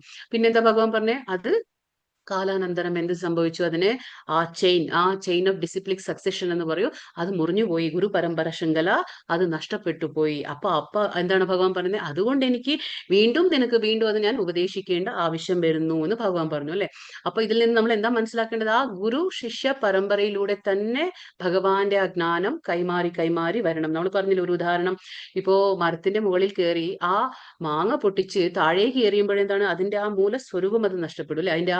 അത് കേടുപാടായിട്ടാണ് നമുക്ക് കിട്ടുന്നത്. പക്ഷെ അത് നേരം മറിച്ച് ഒരാള് അവിടുന്ന് മറ്റൊരാൾ കൈമാറി അത് കൊണ്ടുവരുമ്പോ അത് യഥാർത്ഥ ആ സ്ഥിതിയിൽ അത് ഉണ്ടായിരിക്കും. അപ്പൊ അതേപോലെ തന്നെ ഭഗവാന്റെ ജ്ഞാനവും വളച്ചൊടിച്ചൊന്നും നമ്മൾ പറയാൻ പാടില്ല. അത് എങ്ങനെയുണ്ടോ അതേ രീതിയിൽ പറയണമെങ്കിൽ നമ്മൾ ആ ഗുരു പരമ്പരയിൽ തന്നെ വരണം. അതാണ് പറയുന്നത് ആധികാരിക സ്രോതസ്സിൽ നിന്ന് കേൾക്കുന്നത് കൊണ്ടും, വിശേഷിച്ച് ഹരേ കൃഷ്ണ മന്ത്രം ഉച്ചരിച്ച് നമ്മൾ അതീന്ദ്രിയ സ്പന്ദനം കേൾക്കുന്നത് കൊണ്ടും ഈ എന്താ പറയാ സാധാരണക്കാരന് പുരോഗമിക്കാൻ സാധിക്കുമെന്ന് ശ്രീ ചൈതന്യ മഹാപ്രഭുവിന്റെ അഭിപ്രായം. ഇപ്പൊ ചൈതന്യ മഹാപ്രഭുവിന്റെ അഭിപ്രായം എന്താണ്? നമ്മൾ ഈ ഭഗവാന്റെ കാര്യങ്ങൾ ആധികാരികമായിട്ടുള്ള സ്രോതസ്സിൽ നിന്ന് കേൾക്കുക. പിന്നീട് എന്താണ്? ഈ ഹരേ കൃഷ്ണ മന്ത്രം ഉച്ചരിക്കുമ്പോൾ, അതുകൊണ്ടാണ് നമ്മൾ ഹരേ കൃഷ്ണ മന്ത്രം എങ്ങനെ ഉച്ചരിക്കണം? നമ്മൾ കുറച്ച് ഉച്ചസ്വരത്തിൽ വേണം അത് ഉച്ചരിക്കാൻ. കാരണം എന്താന്ന് വെച്ചാൽ നമ്മൾ ഹരേ കൃഷ്ണ മന്ത്രം ഉച്ചരിക്കുമ്പോൾ അവിടെ 2 പ്രക്രിയ നടക്കുന്നുണ്ട്. എന്താണ്? ശ്രവണം, കീർത്തനം. അപ്പൊ എന്താ നടക്കുന്നത്? നമ്മൾ പറയും കീർത്തനമാകുന്നു. ഭഗവാന്റെ ഹരേ കൃഷ്ണ മന്ത്രം പറയുമ്പോൾ കീർത്തനമാകുന്നു. പിന്നെ അതേസമയം ശ്രവണം, നമ്മൾ പറയുന്നത് നമ്മൾ കേൾക്കാണ്. ഹരേ കൃഷ്ണ കൃഷ്ണ കൃഷ്ണ ഹരേ ഹരേ, ഹരേ രാമ രാമ രാമ ഹരേ ഹരേ എന്ന് പറയുമ്പോൾ നമ്മൾ പറയുന്നുണ്ട്, സൈമൾട്ടേനിയസ്ലി നമ്മളത് കേൾക്കുന്നുണ്ട്, അതേസമയം നമ്മൾ കേൾക്കുന്നുണ്ട്. അപ്പൊ ഇത് അതീന്ദ്രിയമായ സ്പന്ദനമാണ്. നമ്മൾ സാധാരണമായിട്ടുള്ള സംസാരം അല്ല ഇത്. നമ്മൾ ഈ മന്ത്രം പറഞ്ഞില്ലേ, കാരണം മന്ത്രം അതെന്താണ്, ഭഗവാനും മന്ത്രം വേറെയല്ല. നമ്മൾ ഏത് നിമിഷം ഹരേ കൃഷ്ണ മന്ത്രം ഉച്ചരിക്കാൻ തുടങ്ങുമോ അവിടെ എന്താണ്, ഭഗവാന്റെ അന്തരംഗ ശക്തി നമ്മുടെ നാവിന്മേൽ നൃത്തമാടുകയാണ്. അപ്പോ രണ്ടും പേരല്ല, അഭിന്നത്വം നാമോനാമിനെ, അഭിന്നത്വം അതായത് വ്യത്യാസമില്ല, ഭഗവാനും ഭഗവാന്റെ പേരിനും വ്യത്യാസമില്ല. അതുകൊണ്ട് തന്നെ നമ്മൾ അത് സീരിയസ് ആയിട്ട് ഗൗരവത്തോടെ നമ്മൾ ഹരേ കൃഷ്ണ മന്ത്രം ഉച്ചരിക്കണം. ഉച്ചരിക്കുന്നത് ഏത് രീതിയിൽ, നമ്മൾ തന്നെ അത് സ്വയം കേൾക്കുകയും ചെയ്യണം. അങ്ങനെയാണ്. ഇത് സാധാരണ ലൗകികമായിട്ടുള്ള സ്പന്ദനമല്ല, വാക്കുകളല്ല, ഇത് അതീന്ദ്രിയമായിട്ടുള്ള വാക്കാണ് ഹരേ കൃഷ്ണ മന്ത്രം. അപ്പൊ ഇത് ഒരു സാധാരണക്കാരൻ, ഏതൊരു വ്യക്തിയും, അതല്ലേ പറഞ്ഞേ തത്രാർപ്പിത നിയമിത സ്മരണേന കാലഹ എന്ന് ചൈതന്യ മഹാപ്രഭു പറഞ്ഞു. അതിന് യാതൊരു നിയമ നിബന്ധനകളൊന്നും ഇല്ല, ഹാർഡ് ആൻഡ് ഫാസ്റ്റ് റൂൾസ് ഇല്ല അതിന്. കാരണം ആർക്കു വേണമെങ്കിലും അത് ലഭിക്കട്ടെ എന്നുള്ള ഒരു ഉദ്ദേശത്തോടു കൂടിയാണ് ചൈതന്യ പ്രഭു അവതരിച്ചത്. ആ സങ്കീർത്തനം, അതായത് ഹരേ കൃഷ്ണ മന്ത്രം പ്രചരിപ്പിക്കാൻ വേണ്ടിയാണ് ഭഗവാന്റെ അവതാരം കലിയുഗത്തിൽ ഉണ്ടായത്. അത് നമ്മൾ മനസ്സിലാക്കണം. അപ്പൊ അത്രയും പ്രാധാന്യമുണ്ട് എന്തിന്, ഹരേ കൃഷ്ണ മന്ത്രത്തിന്. അപ്പോ കലിയുഗത്തിൽ ഒന്നും വേണ്ട, ഹരേ കൃഷ്ണ മന്ത്രം ഉച്ചരിച്ചുകൊണ്ടും ഭഗവാന്റെ കാര്യങ്ങൾ കേട്ടുകൊണ്ടും തന്നെ നമുക്ക് ഭഗവത് പ്രാപ്തി നേടാൻ പറ്റും, പരിപൂർണതയിലേക്ക് എത്താൻ പറ്റും എന്നാണ് പറയുന്നത്. ഇപ്പോ വിഭാഗം ലാസ്റ്റ് ഇതിൽ എന്താണ്, 27-35 ശ്ലോകം വരെ എന്താണ്, ജ്ഞാന ചക്ഷുഷ. അതായത് ചക്ഷുഷ എന്ന് പറഞ്ഞ നേത്രങ്ങൾ ജ്ഞാനത്തിലൂടെ, ജ്ഞാനത്തിന്റെ കണ്ണിലൂടെ എങ്ങനെയാണ് കാണുന്നത്. ജ്ഞാന ചക്ഷുഷ എന്ന് പറഞ്ഞു ജ്ഞാനത്തിന്റെ കണ്ണിലൂടെ കാണാണ്. യാവത് സഞ്ജായത്തെ കിഞ്ചിത് ത്വം സ്വസ്ഥാവര ജംഗമം ക്ഷേത്രജ്ഞ സംയോഗാത് തദ്വിദ്ധി ഭരതർഷഭാം. ഹേ ഭരതശ്രേഷ്ഠ, ഇവിടെ കാണപ്പെടുന്ന ചരാചരങ്ങളെല്ലാം ക്ഷേത്രങ്ങളുടെയും, അതായത് കർമ്മമണ്ഡലത്തിന്റെയും, ക്ഷേത്രജ്ഞന്മാർ കർമ്മമണ്ഡലങ്ങളെ അറിയുന്നവരുടെയും സംയോഗത്തിൽ നിന്ന് ഉളവായതാണ്. അപ്പൊ ഇവിടെ എന്താ പറയുന്നത്, രണ്ട് കാര്യങ്ങളേ ഉള്ളൂ. അതായത് ഒന്ന് ക്ഷേത്രം, ക്ഷേത്രജ്ഞൻ. അതായത് ഈ കാണുന്ന, ഇവിടെ കാണപ്പെടുന്ന സർവ്വതും ചരാചരങ്ങളെല്ലാം എങ്ങനെയാണ്, ഒന്ന് ക്ഷേത്രങ്ങളുടെ, അതായത് കർമ്മ മണ്ഡലം അല്ലെങ്കിൽ കർമ്മവേദി, എന്തും പറയാം, കർമ്മവേദി, കർമ്മമണ്ഡലം, അതായത് ക്ഷേത്രം. അപ്പൊ ക്ഷേത്രത്തിന്റെയും പിന്നെ ക്ഷേത്രജ്ഞന്മാരുടെ, അതായത് ക്ഷേത്രത്തെ അറിയുന്നവൻ, അതായത് എന്താണ്, ക്ഷേത്രം, ക്ഷേത്രജ്ഞനെ കുറിച്ച് ഈ രണ്ടുപേരുടെയും സംയോഗത്തിൽ നിന്നുള്ളവായതാണ്. എന്ത് കാണുമ്പോഴും അത് നമ്മൾ മനസ്സിലാക്കണം, ഒന്ന് ക്ഷേത്രത്തിന്റെയും ഒന്ന് ക്ഷേത്രജ്ഞന്റെയും. അപ്പൊ ഈ രണ്ടിന്റെ സംയോഗമാണ് എന്തുമെന്ന് നമ്മൾ മനസ്സിലാക്കണം. കർമ്മ വേദി, പിന്നെ ആ കർമ്മ മണ്ഡലത്തെ അറിയുന്നവൻ ആരാണ്, അത് രണ്ട് ജ്ഞാതാക്കൾ, പരമാത്മാവും ജീവാത്മാവും. ഇതാണ് പറയുന്നത് ഈ ശ്ലോകത്തില്. സമം സർവേഷു ഭൂതേഷു തിഷ്ഠന്തം പരമേശ്വരം വിനശ്യത്സ വിനശ്യന്തം യഃ പശ്യതി സ പശ്യതി. ഇവിടെ എന്താ പറയുന്നത്, സമം സർവേഷു ഭൂതേഷു, അതായത് സർവ ശരീരങ്ങളിലും വ്യക്തിഗത ജീവാത്മാവിനോടൊപ്പം പരമാത്മാവിനെ കാണുകയും, അതേപോലെ നശ്വരമായ ശരീരം നശിക്കുമ്പോൾ ജീവാത്മാവും പരമാത്മാവും നശിക്കുന്നില്ല എന്ന് മനസ്സിലാക്കുകയും ചെയ്യുന്നവനാണ് യഥാർത്ഥമായ കാഴ്ചയുള്ളവൻ. അപ്പോ ഈ സെക്ഷന്റെ പേരെന്താണ്, ജ്ഞാന ചക്ഷുഷ. അതായത് നമ്മുടെ നേത്രങ്ങൾ എങ്ങനെ കാണണം, ജ്ഞാനത്തിലൂടെ നമ്മൾ കാണണം. അപ്പൊ നമ്മുടെ നേത്രങ്ങൾക്ക് ജ്ഞാനമുണ്ടെങ്കിൽ നമ്മൾ എല്ലാം കാണുന്നത് ജ്ഞാനത്തിലൂടെ ആയിരിക്കും. ഇപ്പൊ നമ്മൾ പുറത്തിറങ്ങി കഴിഞ്ഞാൽ നമുക്കിപ്പോ ഈ ഭഗവാന്റെ ജ്ഞാനം ഇല്ലെങ്കിൽ നമ്മൾ ഭൗതികമായ നേത്രങ്ങളാണ് നമുക്കുള്ളത്, അല്ലെ, ഭൗതികമായിട്ടുള്ള കാര്യങ്ങളെ നമ്മൾ ചിന്തിക്കാൻ കാണുള്ളൂ. അതേ രീതിയിലാണ് നമ്മുടെ ചിന്തകളും പോവുക. പക്ഷെ നമ്മൾ ഭഗവാന്റെ കാര്യങ്ങൾ നമ്മൾ മനസ്സിലാക്കുമ്പോൾ നമ്മുടെ ആ കാഴ്ചപ്പാട്, ആ വീക്ഷണം മാറും. എങ്ങനെയാണ്, അപ്പൊ നമ്മുടെ വീക്ഷണം എങ്ങനെയാണ്, ജ്ഞാന ചക്ഷുഷ. അപ്പൊ ജ്ഞാനത്തിലൂടെയാണ് നമ്മൾ എല്ലാതിനെയും കാണുന്നത്. അപ്പൊ ഇവിടെ അതാ പറയുന്നത്, സർവ ശരീരങ്ങളിലും, അത് പുലി ആയിക്കോട്ടെ, സിംഹമായിക്കോട്ടെ, ഒരു ആനയായിക്കോട്ടെ, നായ ആയിക്കോട്ടെ, പൂച്ച ആയിക്കോട്ടെ, ഒരു മനുഷ്യനായിക്കോട്ടെ, സർവ ശരീരങ്ങളിലും എല്ലാത്തിലും വ്യക്തിഗത ജീവാത്മാവ്, അതായത് വ്യക്തിഗത ജീവാത്മാവിനോടൊപ്പം എന്തുണ്ട്, പരമാത്മാവും ഉണ്ട് എന്ന് മനസ്സിലാക്കുന്നവൻ. നമ്മൾ 5ാമത്തെ അധ്യായത്തിലും പഠിച്ചു, ബ്രാഹ്മണേ ഗവിഹസ്തിനി, എന്താ, വിദ്യാവിനയ സമ്പന്നെ ബ്രാഹ്മണേ ഗവിഹസ്തിനി ശുനി ചൈവ ശുഭകേച്ച പണ്ഡിത സമദർശന. ഒരു പണ്ഡിതൻ എങ്ങനെയാണ്, എല്ലാവരെയും സമദർശന, ഒരേപോലെ കാണും. അതെ, അത് നമ്മൾ മനസ്സിലാക്കണം. നശ്വരമായ ശരീരം നശിക്കുമ്പോഴും, അതായത് ശരീരം എങ്ങനെയുള്ളതാണ്?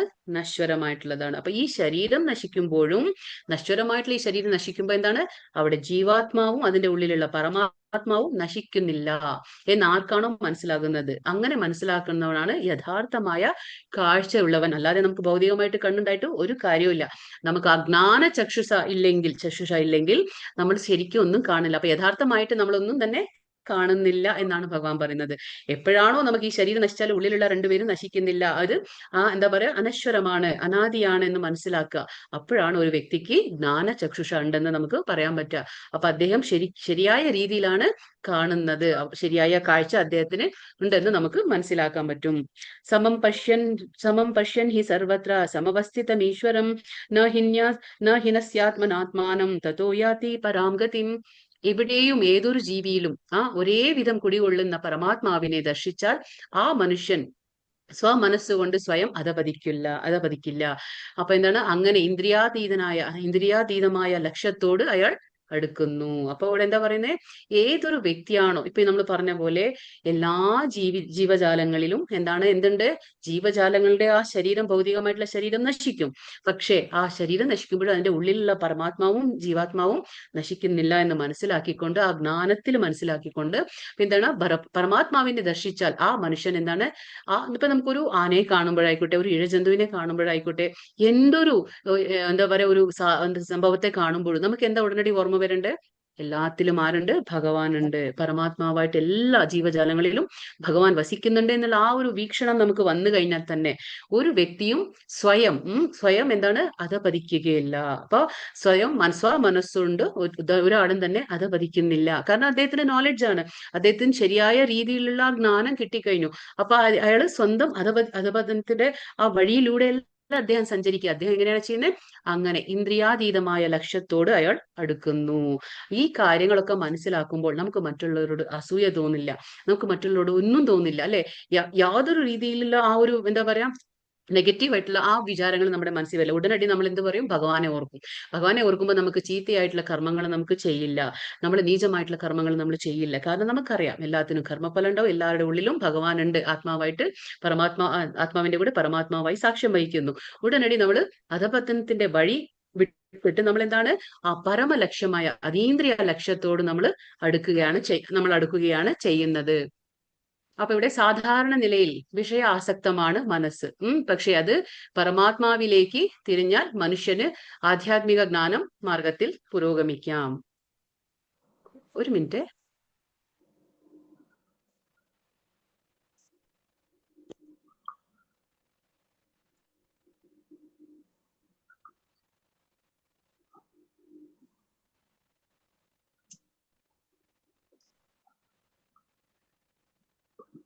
प्रकृतिव च कर्माणि क्रियमाणानि सर्वथा य पश्यति तथा मानमा कर्मकारं च पश्यति.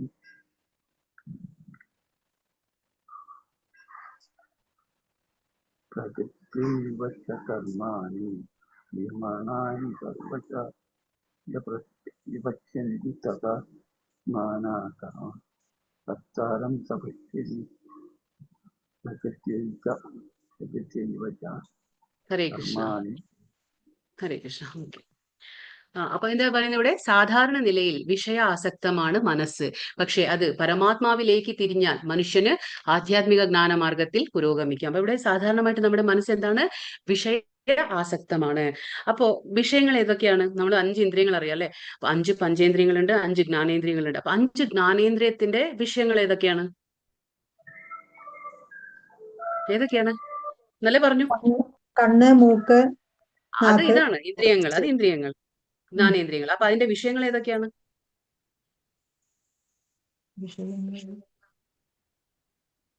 5 ജ്ഞാനേന്ദ്രിയം, 5 കർമ്മേന്ദ്രിയമുണ്ട്. അതേപോലെ ജ്ഞാനേന്ദ്രിയത്തിന്റെ 5 വിഷയങ്ങളുണ്ട്. കാഴ്ച, കേൾവി, അതന്നെ സ്പർശനം. അതെ. അപ്പൊ നമ്മൾ എന്ത് പറയാ അതിനെ? രൂപ, എന്താ പറയാ നമ്മള്? ശബ്ദ, രൂപ, സ്പർശ, രുചി, ഗന്ധ. ഈ 5 കാര്യങ്ങളാണ്. എന്താണ്? ശബ്ദ, രൂപ, രുചി, അങ്ങനെയുള്ള കാര്യങ്ങൾ പറയില്ലേ? രുചി, ഗന്ധ, അതൊക്കെ ആ സ്പർശ രൂപ രുചി ഗന്ധ. അപ്പൊ ഈ കാര്യങ്ങളാണ് 5 ഇന്ദ്രിയ വിഷയങ്ങളാണ്. ഇത് മറക്കരുത്. അപ്പോ ഇവിടെ എന്താ പറയുക, സാധാരണ നിലയിൽ വിഷയ ആസക്തമാണ് മനസ്സ്. അപ്പൊ വിഷയ ആസക്തം. ഇപ്പൊ ഇന്ദ്രിയങ്ങൾ എന്ത് ചെയ്യും?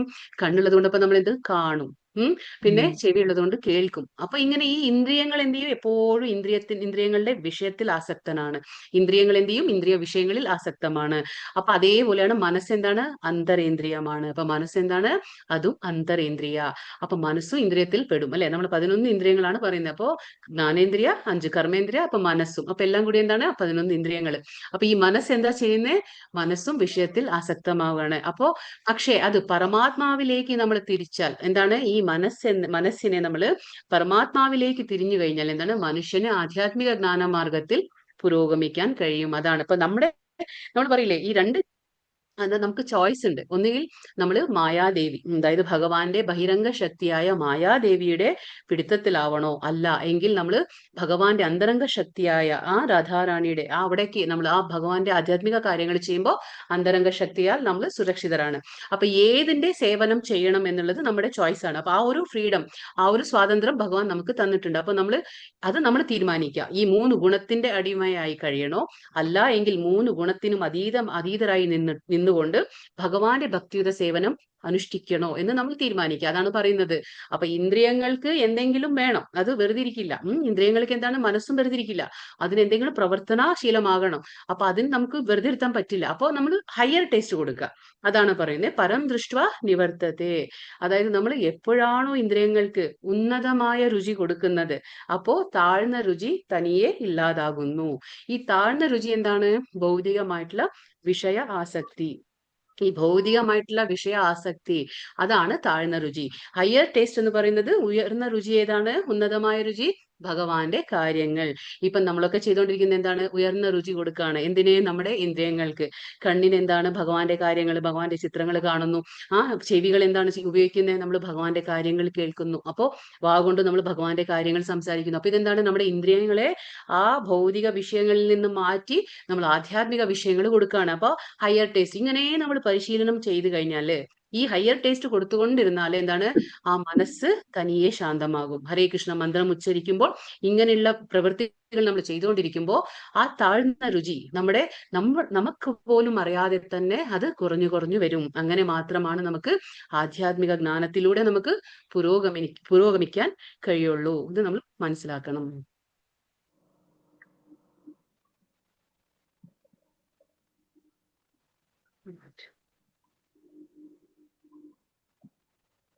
എത്രാമത്തെ ശ്ലോകമായിരുന്നു? ഇപ്പൊ 29ാം ശ്ലോകം അല്ലേ? ഇത് കഴിഞ്ഞു അല്ലേ? 30ആണോ? 30. ഇനി 30. Okay okay okay.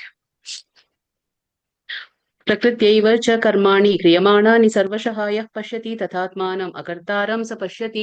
ഭൗതിക പ്രകൃതി സൃഷ്ടമായ ശരീരമാണ് എല്ലാ പ്രവർത്തനങ്ങളും ചെയ്യുന്നതെന്നും ആത്മാവ് ഒന്നും ചെയ്യുന്നില്ല എന്ന് അറിയുന്നവനത്രേ യഥാർത്ഥത്തിൽ ദർശിക്കുന്നത്.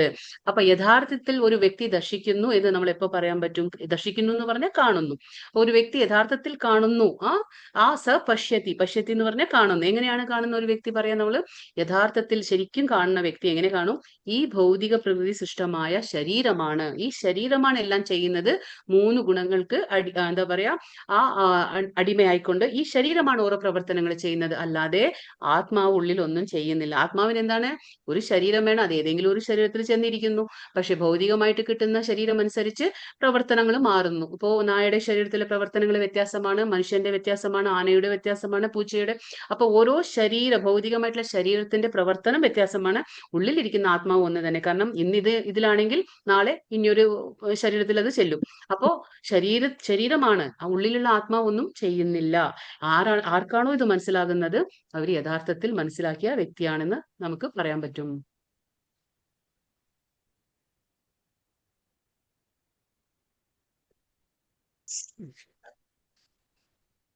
യഥാഭൂത പൃഥഗ്ഭാവം ഏകസ്ഥം അനുപശ്യതി തത ഏവ ച വിസ്താരം ബ്രഹ്മ സമ്പദ്യത്തെ തഥാ. ഇവിടെ എന്താ പറയുന്നേ? ജീവികളുടെ നാനാവിധ ശരീരങ്ങൾ ജീവാത്മാക്കളുടെ വിഭിന്നങ്ങളായ ആഗ്രഹങ്ങളിൽ നിന്ന് ഉളവാകുന്നു എന്നും വാസ്തവത്തിൽ ആത്മാവിനെ ബാധിക്കുന്നില്ല എന്നും കാണുന്നവനത്രേ യഥാർത്ഥ ദർശി. അപ്പോ യഥാർത്ഥ ദർശി, അതായത് യഥാർത്ഥമായിട്ട് കാണുന്ന വ്യക്തി എന്താണ് വിചാരിക്കുക, മനസ്സിലാക്കേണ്ടത്? അതായത് ജീവികളുടെ നാനാവിധ ശരീരങ്ങൾ. ഇപ്പൊ ചിത്രത്തിൽ കാണാൻ നമുക്ക് എന്താണ്, ഓരോ വ്യത്യസ്തമായ ശരീര പ്രകൃതിയാണ് ഭഗവാൻ എല്ലാവർക്കും കൊടുത്തിട്ടുള്ളത്, അല്ലെ? അപ്പൊ വ്യത്യസ്തമായിട്ടുള്ള ഈ ഓരോ ശരീരത്തിന്റെ ആ ഒരു വ്യത്യാസമായിട്ടുള്ളത് എങ്ങനെയാണ് നമുക്ക് ലഭിക്കുന്നത്? അത് നമ്മുടെ ആഗ്രഹങ്ങൾ മൂലം. നമ്മുടെ ആഗ്രഹങ്ങൾ, മുൻജന്മത്തിൽ നമ്മൾ എന്താണോ ആഗ്രഹിച്ച് അങ്ങനെയുള്ള ആഗ്രഹങ്ങളുടെ ബേസിലാണ് നമുക്ക് ഭൗതിക പ്രകൃതി ഓരോ ശരീരങ്ങൾ നൽകുന്നത്. പിന്നെ വാസ്തവത്തിൽ ആത്മാവിനെ ബാധിക്കുന്നില്ല, ഉള്ളിലിരിക്കുന്ന ആത്മാവിനെ ഇതൊന്നും, ഏത് ശരീരം കിട്ടിയാലും ആത്മാവിനൊന്നും ബാധിക്കുന്നില്ല എന്ന് നമ്മൾ മനസ്സിലാക്കണം. അപ്പൊ വിവേകശാലിയായ ഒരു മനുഷ്യൻ ഭൗതിക ശരീരങ്ങളുടെ അടിസ്ഥാനത്തിൽ വിവിധ വ്യക്തിഭാവങ്ങളെ കാണുന്നത് നിർത്തുകയും ജീവജാലങ്ങളുടെ ആവിർഭാവങ്ങൾ എങ്ങനെയാണ് കാണുകയും ചെയ്യുമ്പോൾ അയാൾ ബ്രഹ്മധാരണയിൽ എത്തുന്നു. അപ്പൊ എന്താ പറയുന്നത്? ഒരു വിവേകശാലിയായത്, അത് വിവേകം എന്ന് പറഞ്ഞാൽ നമുക്ക് ഈ വേർതിരിക്കാനുള്ള അറിവുണ്ടായിരിക്കണം. അതായത് ഇപ്പോ ഏതൊരു ശരീരത്തിലുള്ള ഒരു മൃഗത്തെ കാണുമ്പോഴും ഒരു പക്ഷിയെ കാണുമ്പോഴും ഒരു മനുഷ്യനെ കാണുമ്പോഴും ആ ശരീരം എങ്ങനെ കൈകൊണ്ടു അവര്, അത് അവരുടെ ആഗ്രഹം മൂലം. അല്ലാതെ ഉള്ളിലുള്ള ആത്മാവിനെ ഒന്നും തന്നെ ബാധിക്കുന്നില്ല. ഏത് ശരീരത്തിലായാലും ആത്മാവ് അവിടെ ഇരിക്കും. ആത്മാവിന് ശരീരം വേണം. അതിങ്ങനെ ആത്മാവ് ഇങ്ങനെ ഓരോന്നും ഡ്രസ്സ് മാറുന്ന പോലെ ഓരോ ശരീരം മാറിക്കൊണ്ട് ആത്മാവ് പോകുന്നു. പക്ഷെ ആത്മാവിനൊന്നും തന്നെ ബാധിക്കുന്നില്ല. അപ്പൊ എല്ലാ ജീവജാലങ്ങളുടെ എന്താണ് കാരണം? ഇതൊക്കെ ഒരു ഭൗതികന്റെ കാരണം അടിസ്ഥാനത്തിൽ വിവിധ വ്യക്തിഭാവങ്ങളെ കാണുന്നത് നിർത്തും. നമ്മളിപ്പോ ഇത് ആനയാണ്, ഇത് എന്താ പറയുക സിംഹമാണ്. കാരണം നമുക്കറിയാം ബേസിക്കലി എല്ലാം എന്താണ്, ഒരു ആത്മാവാണ്. എല്ലാവരുടെയും ഒരേ ആത്മാവാണ്. അതിന്റെ ഉള്ളിൽ എല്ലാവരുടെയും പരമാത്മാവും ഉണ്ട്. പക്ഷെ ഓരോ വ്യക്തിയുടെ ആഗ്രഹങ്ങൾ കാരണം ഓരോ ബോഡി കിട്ടുകയാണ്, നമുക്ക് ഓരോ ശരീരങ്ങൾ കിട്ടുക എന്നുള്ളത് നമ്മൾ ശരിക്കും മനസ്സിലാക്കിയവർ എന്താണ്, ബ്രഹ്മധാരണയിൽ എത്തുന്നു.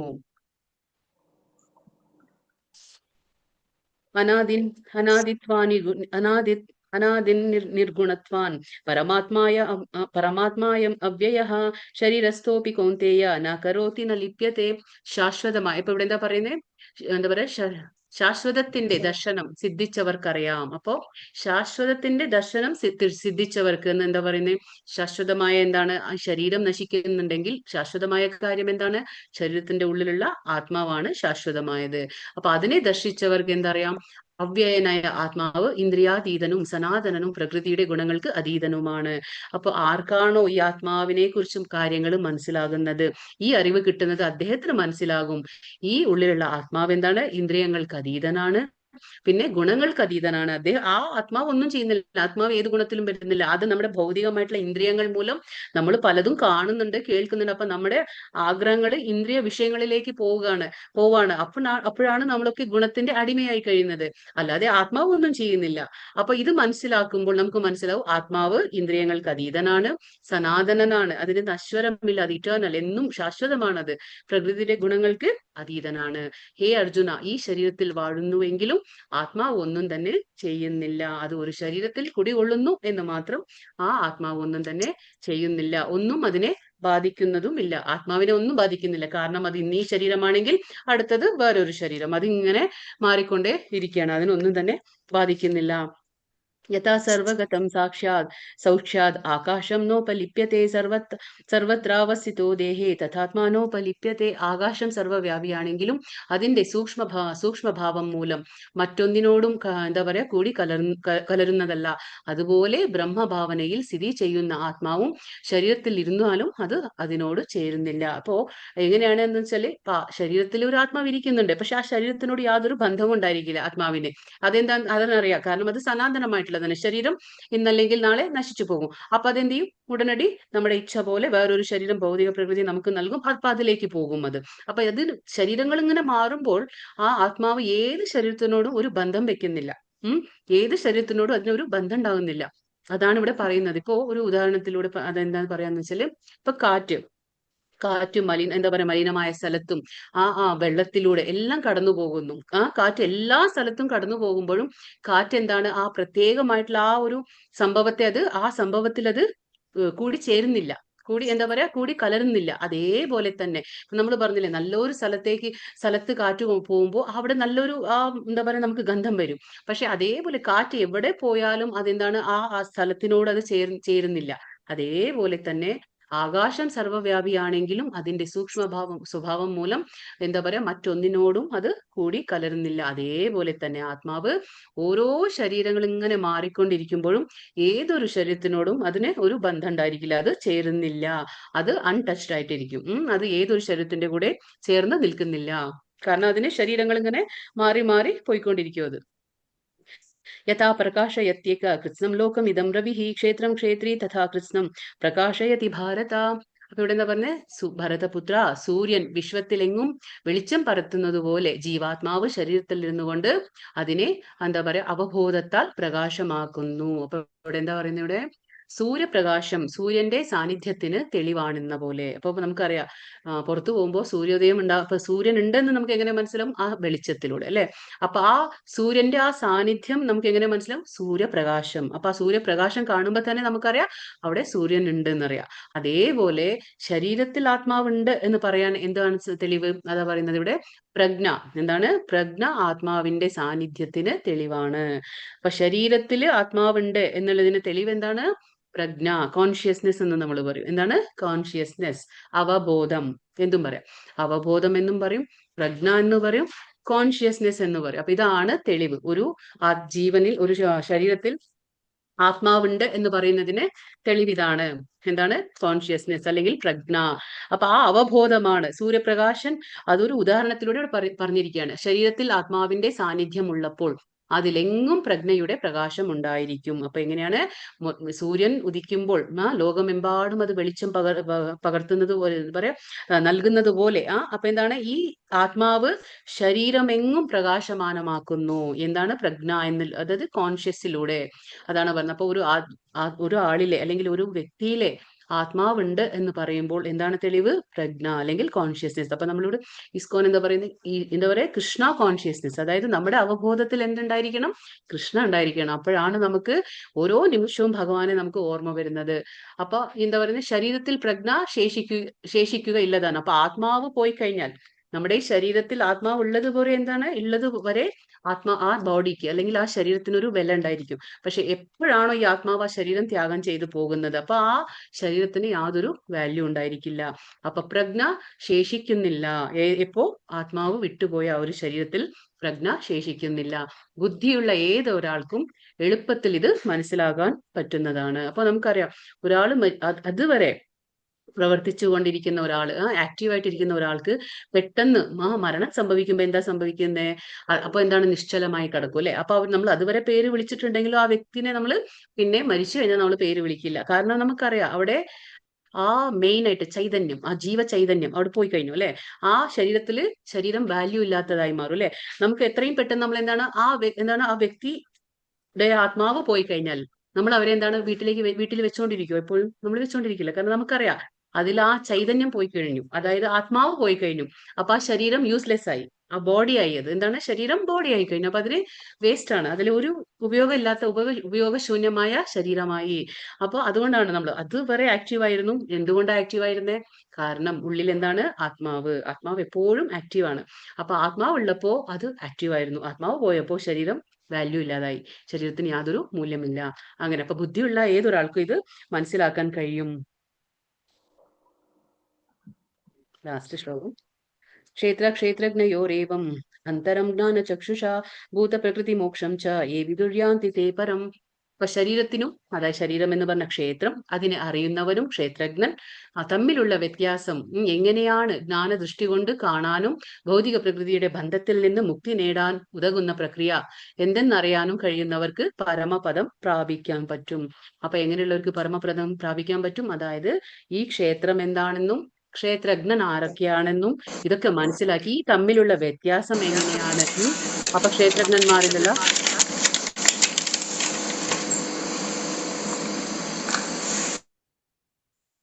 ക്ഷേത്രജ്ഞന്മാരിലുള്ള ആ വ്യത്യാസമൊക്കെ മനസ്സിലാക്കിക്കൊണ്ട് പിന്നെന്താണ് ഈ ഭൗതിക പ്രകൃതിയുടെ ബന്ധത്തിൽ നിന്ന് മുക്തി എങ്ങനെ നേടണം? അതല്ലേ നമുക്കിപ്പോ മനസ്സിലാക്കാൻ പറ്റും അല്ലെ. നമ്മളിപ്പോ ഈ ജ്ഞാനം കിട്ടുകൊണ്ടല്ലേ നമുക്ക് മനസ്സിലാവുന്ന ഉള്ളിൽ ഒരു ആത്മാവുണ്ട്, പരമാത്മാവുണ്ട്. നമ്മൾ 3 ഗുണങ്ങളുടെ എന്താ പറയുക അടിസ്ഥാനത്തിലാണ് നമ്മൾ ഓരോന്ന് കർമ്മങ്ങൾ ചെയ്യുന്നത്.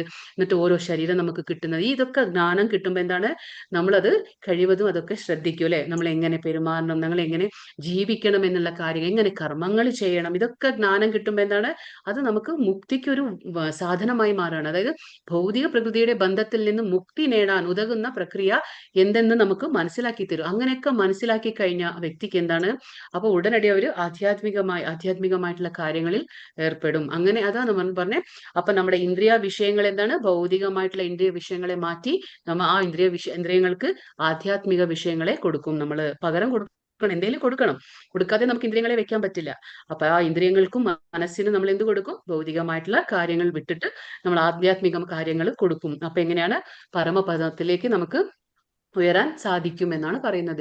ശരീരവും അതിന്റെ ഉടമമായ ജീവാത്മാവും പരമാത്മാവും തമ്മിലുള്ള വ്യത്യാസം എന്തെന്ന് വിശദീകരിക്കുകയാണ് ഈ അധ്യായത്തിന്റെ ഉദ്ദേശ്യം. അപ്പോ ഈ 13ാം അധ്യായത്തിന്റെ ഉദ്ദേശ്യം എന്താണ്?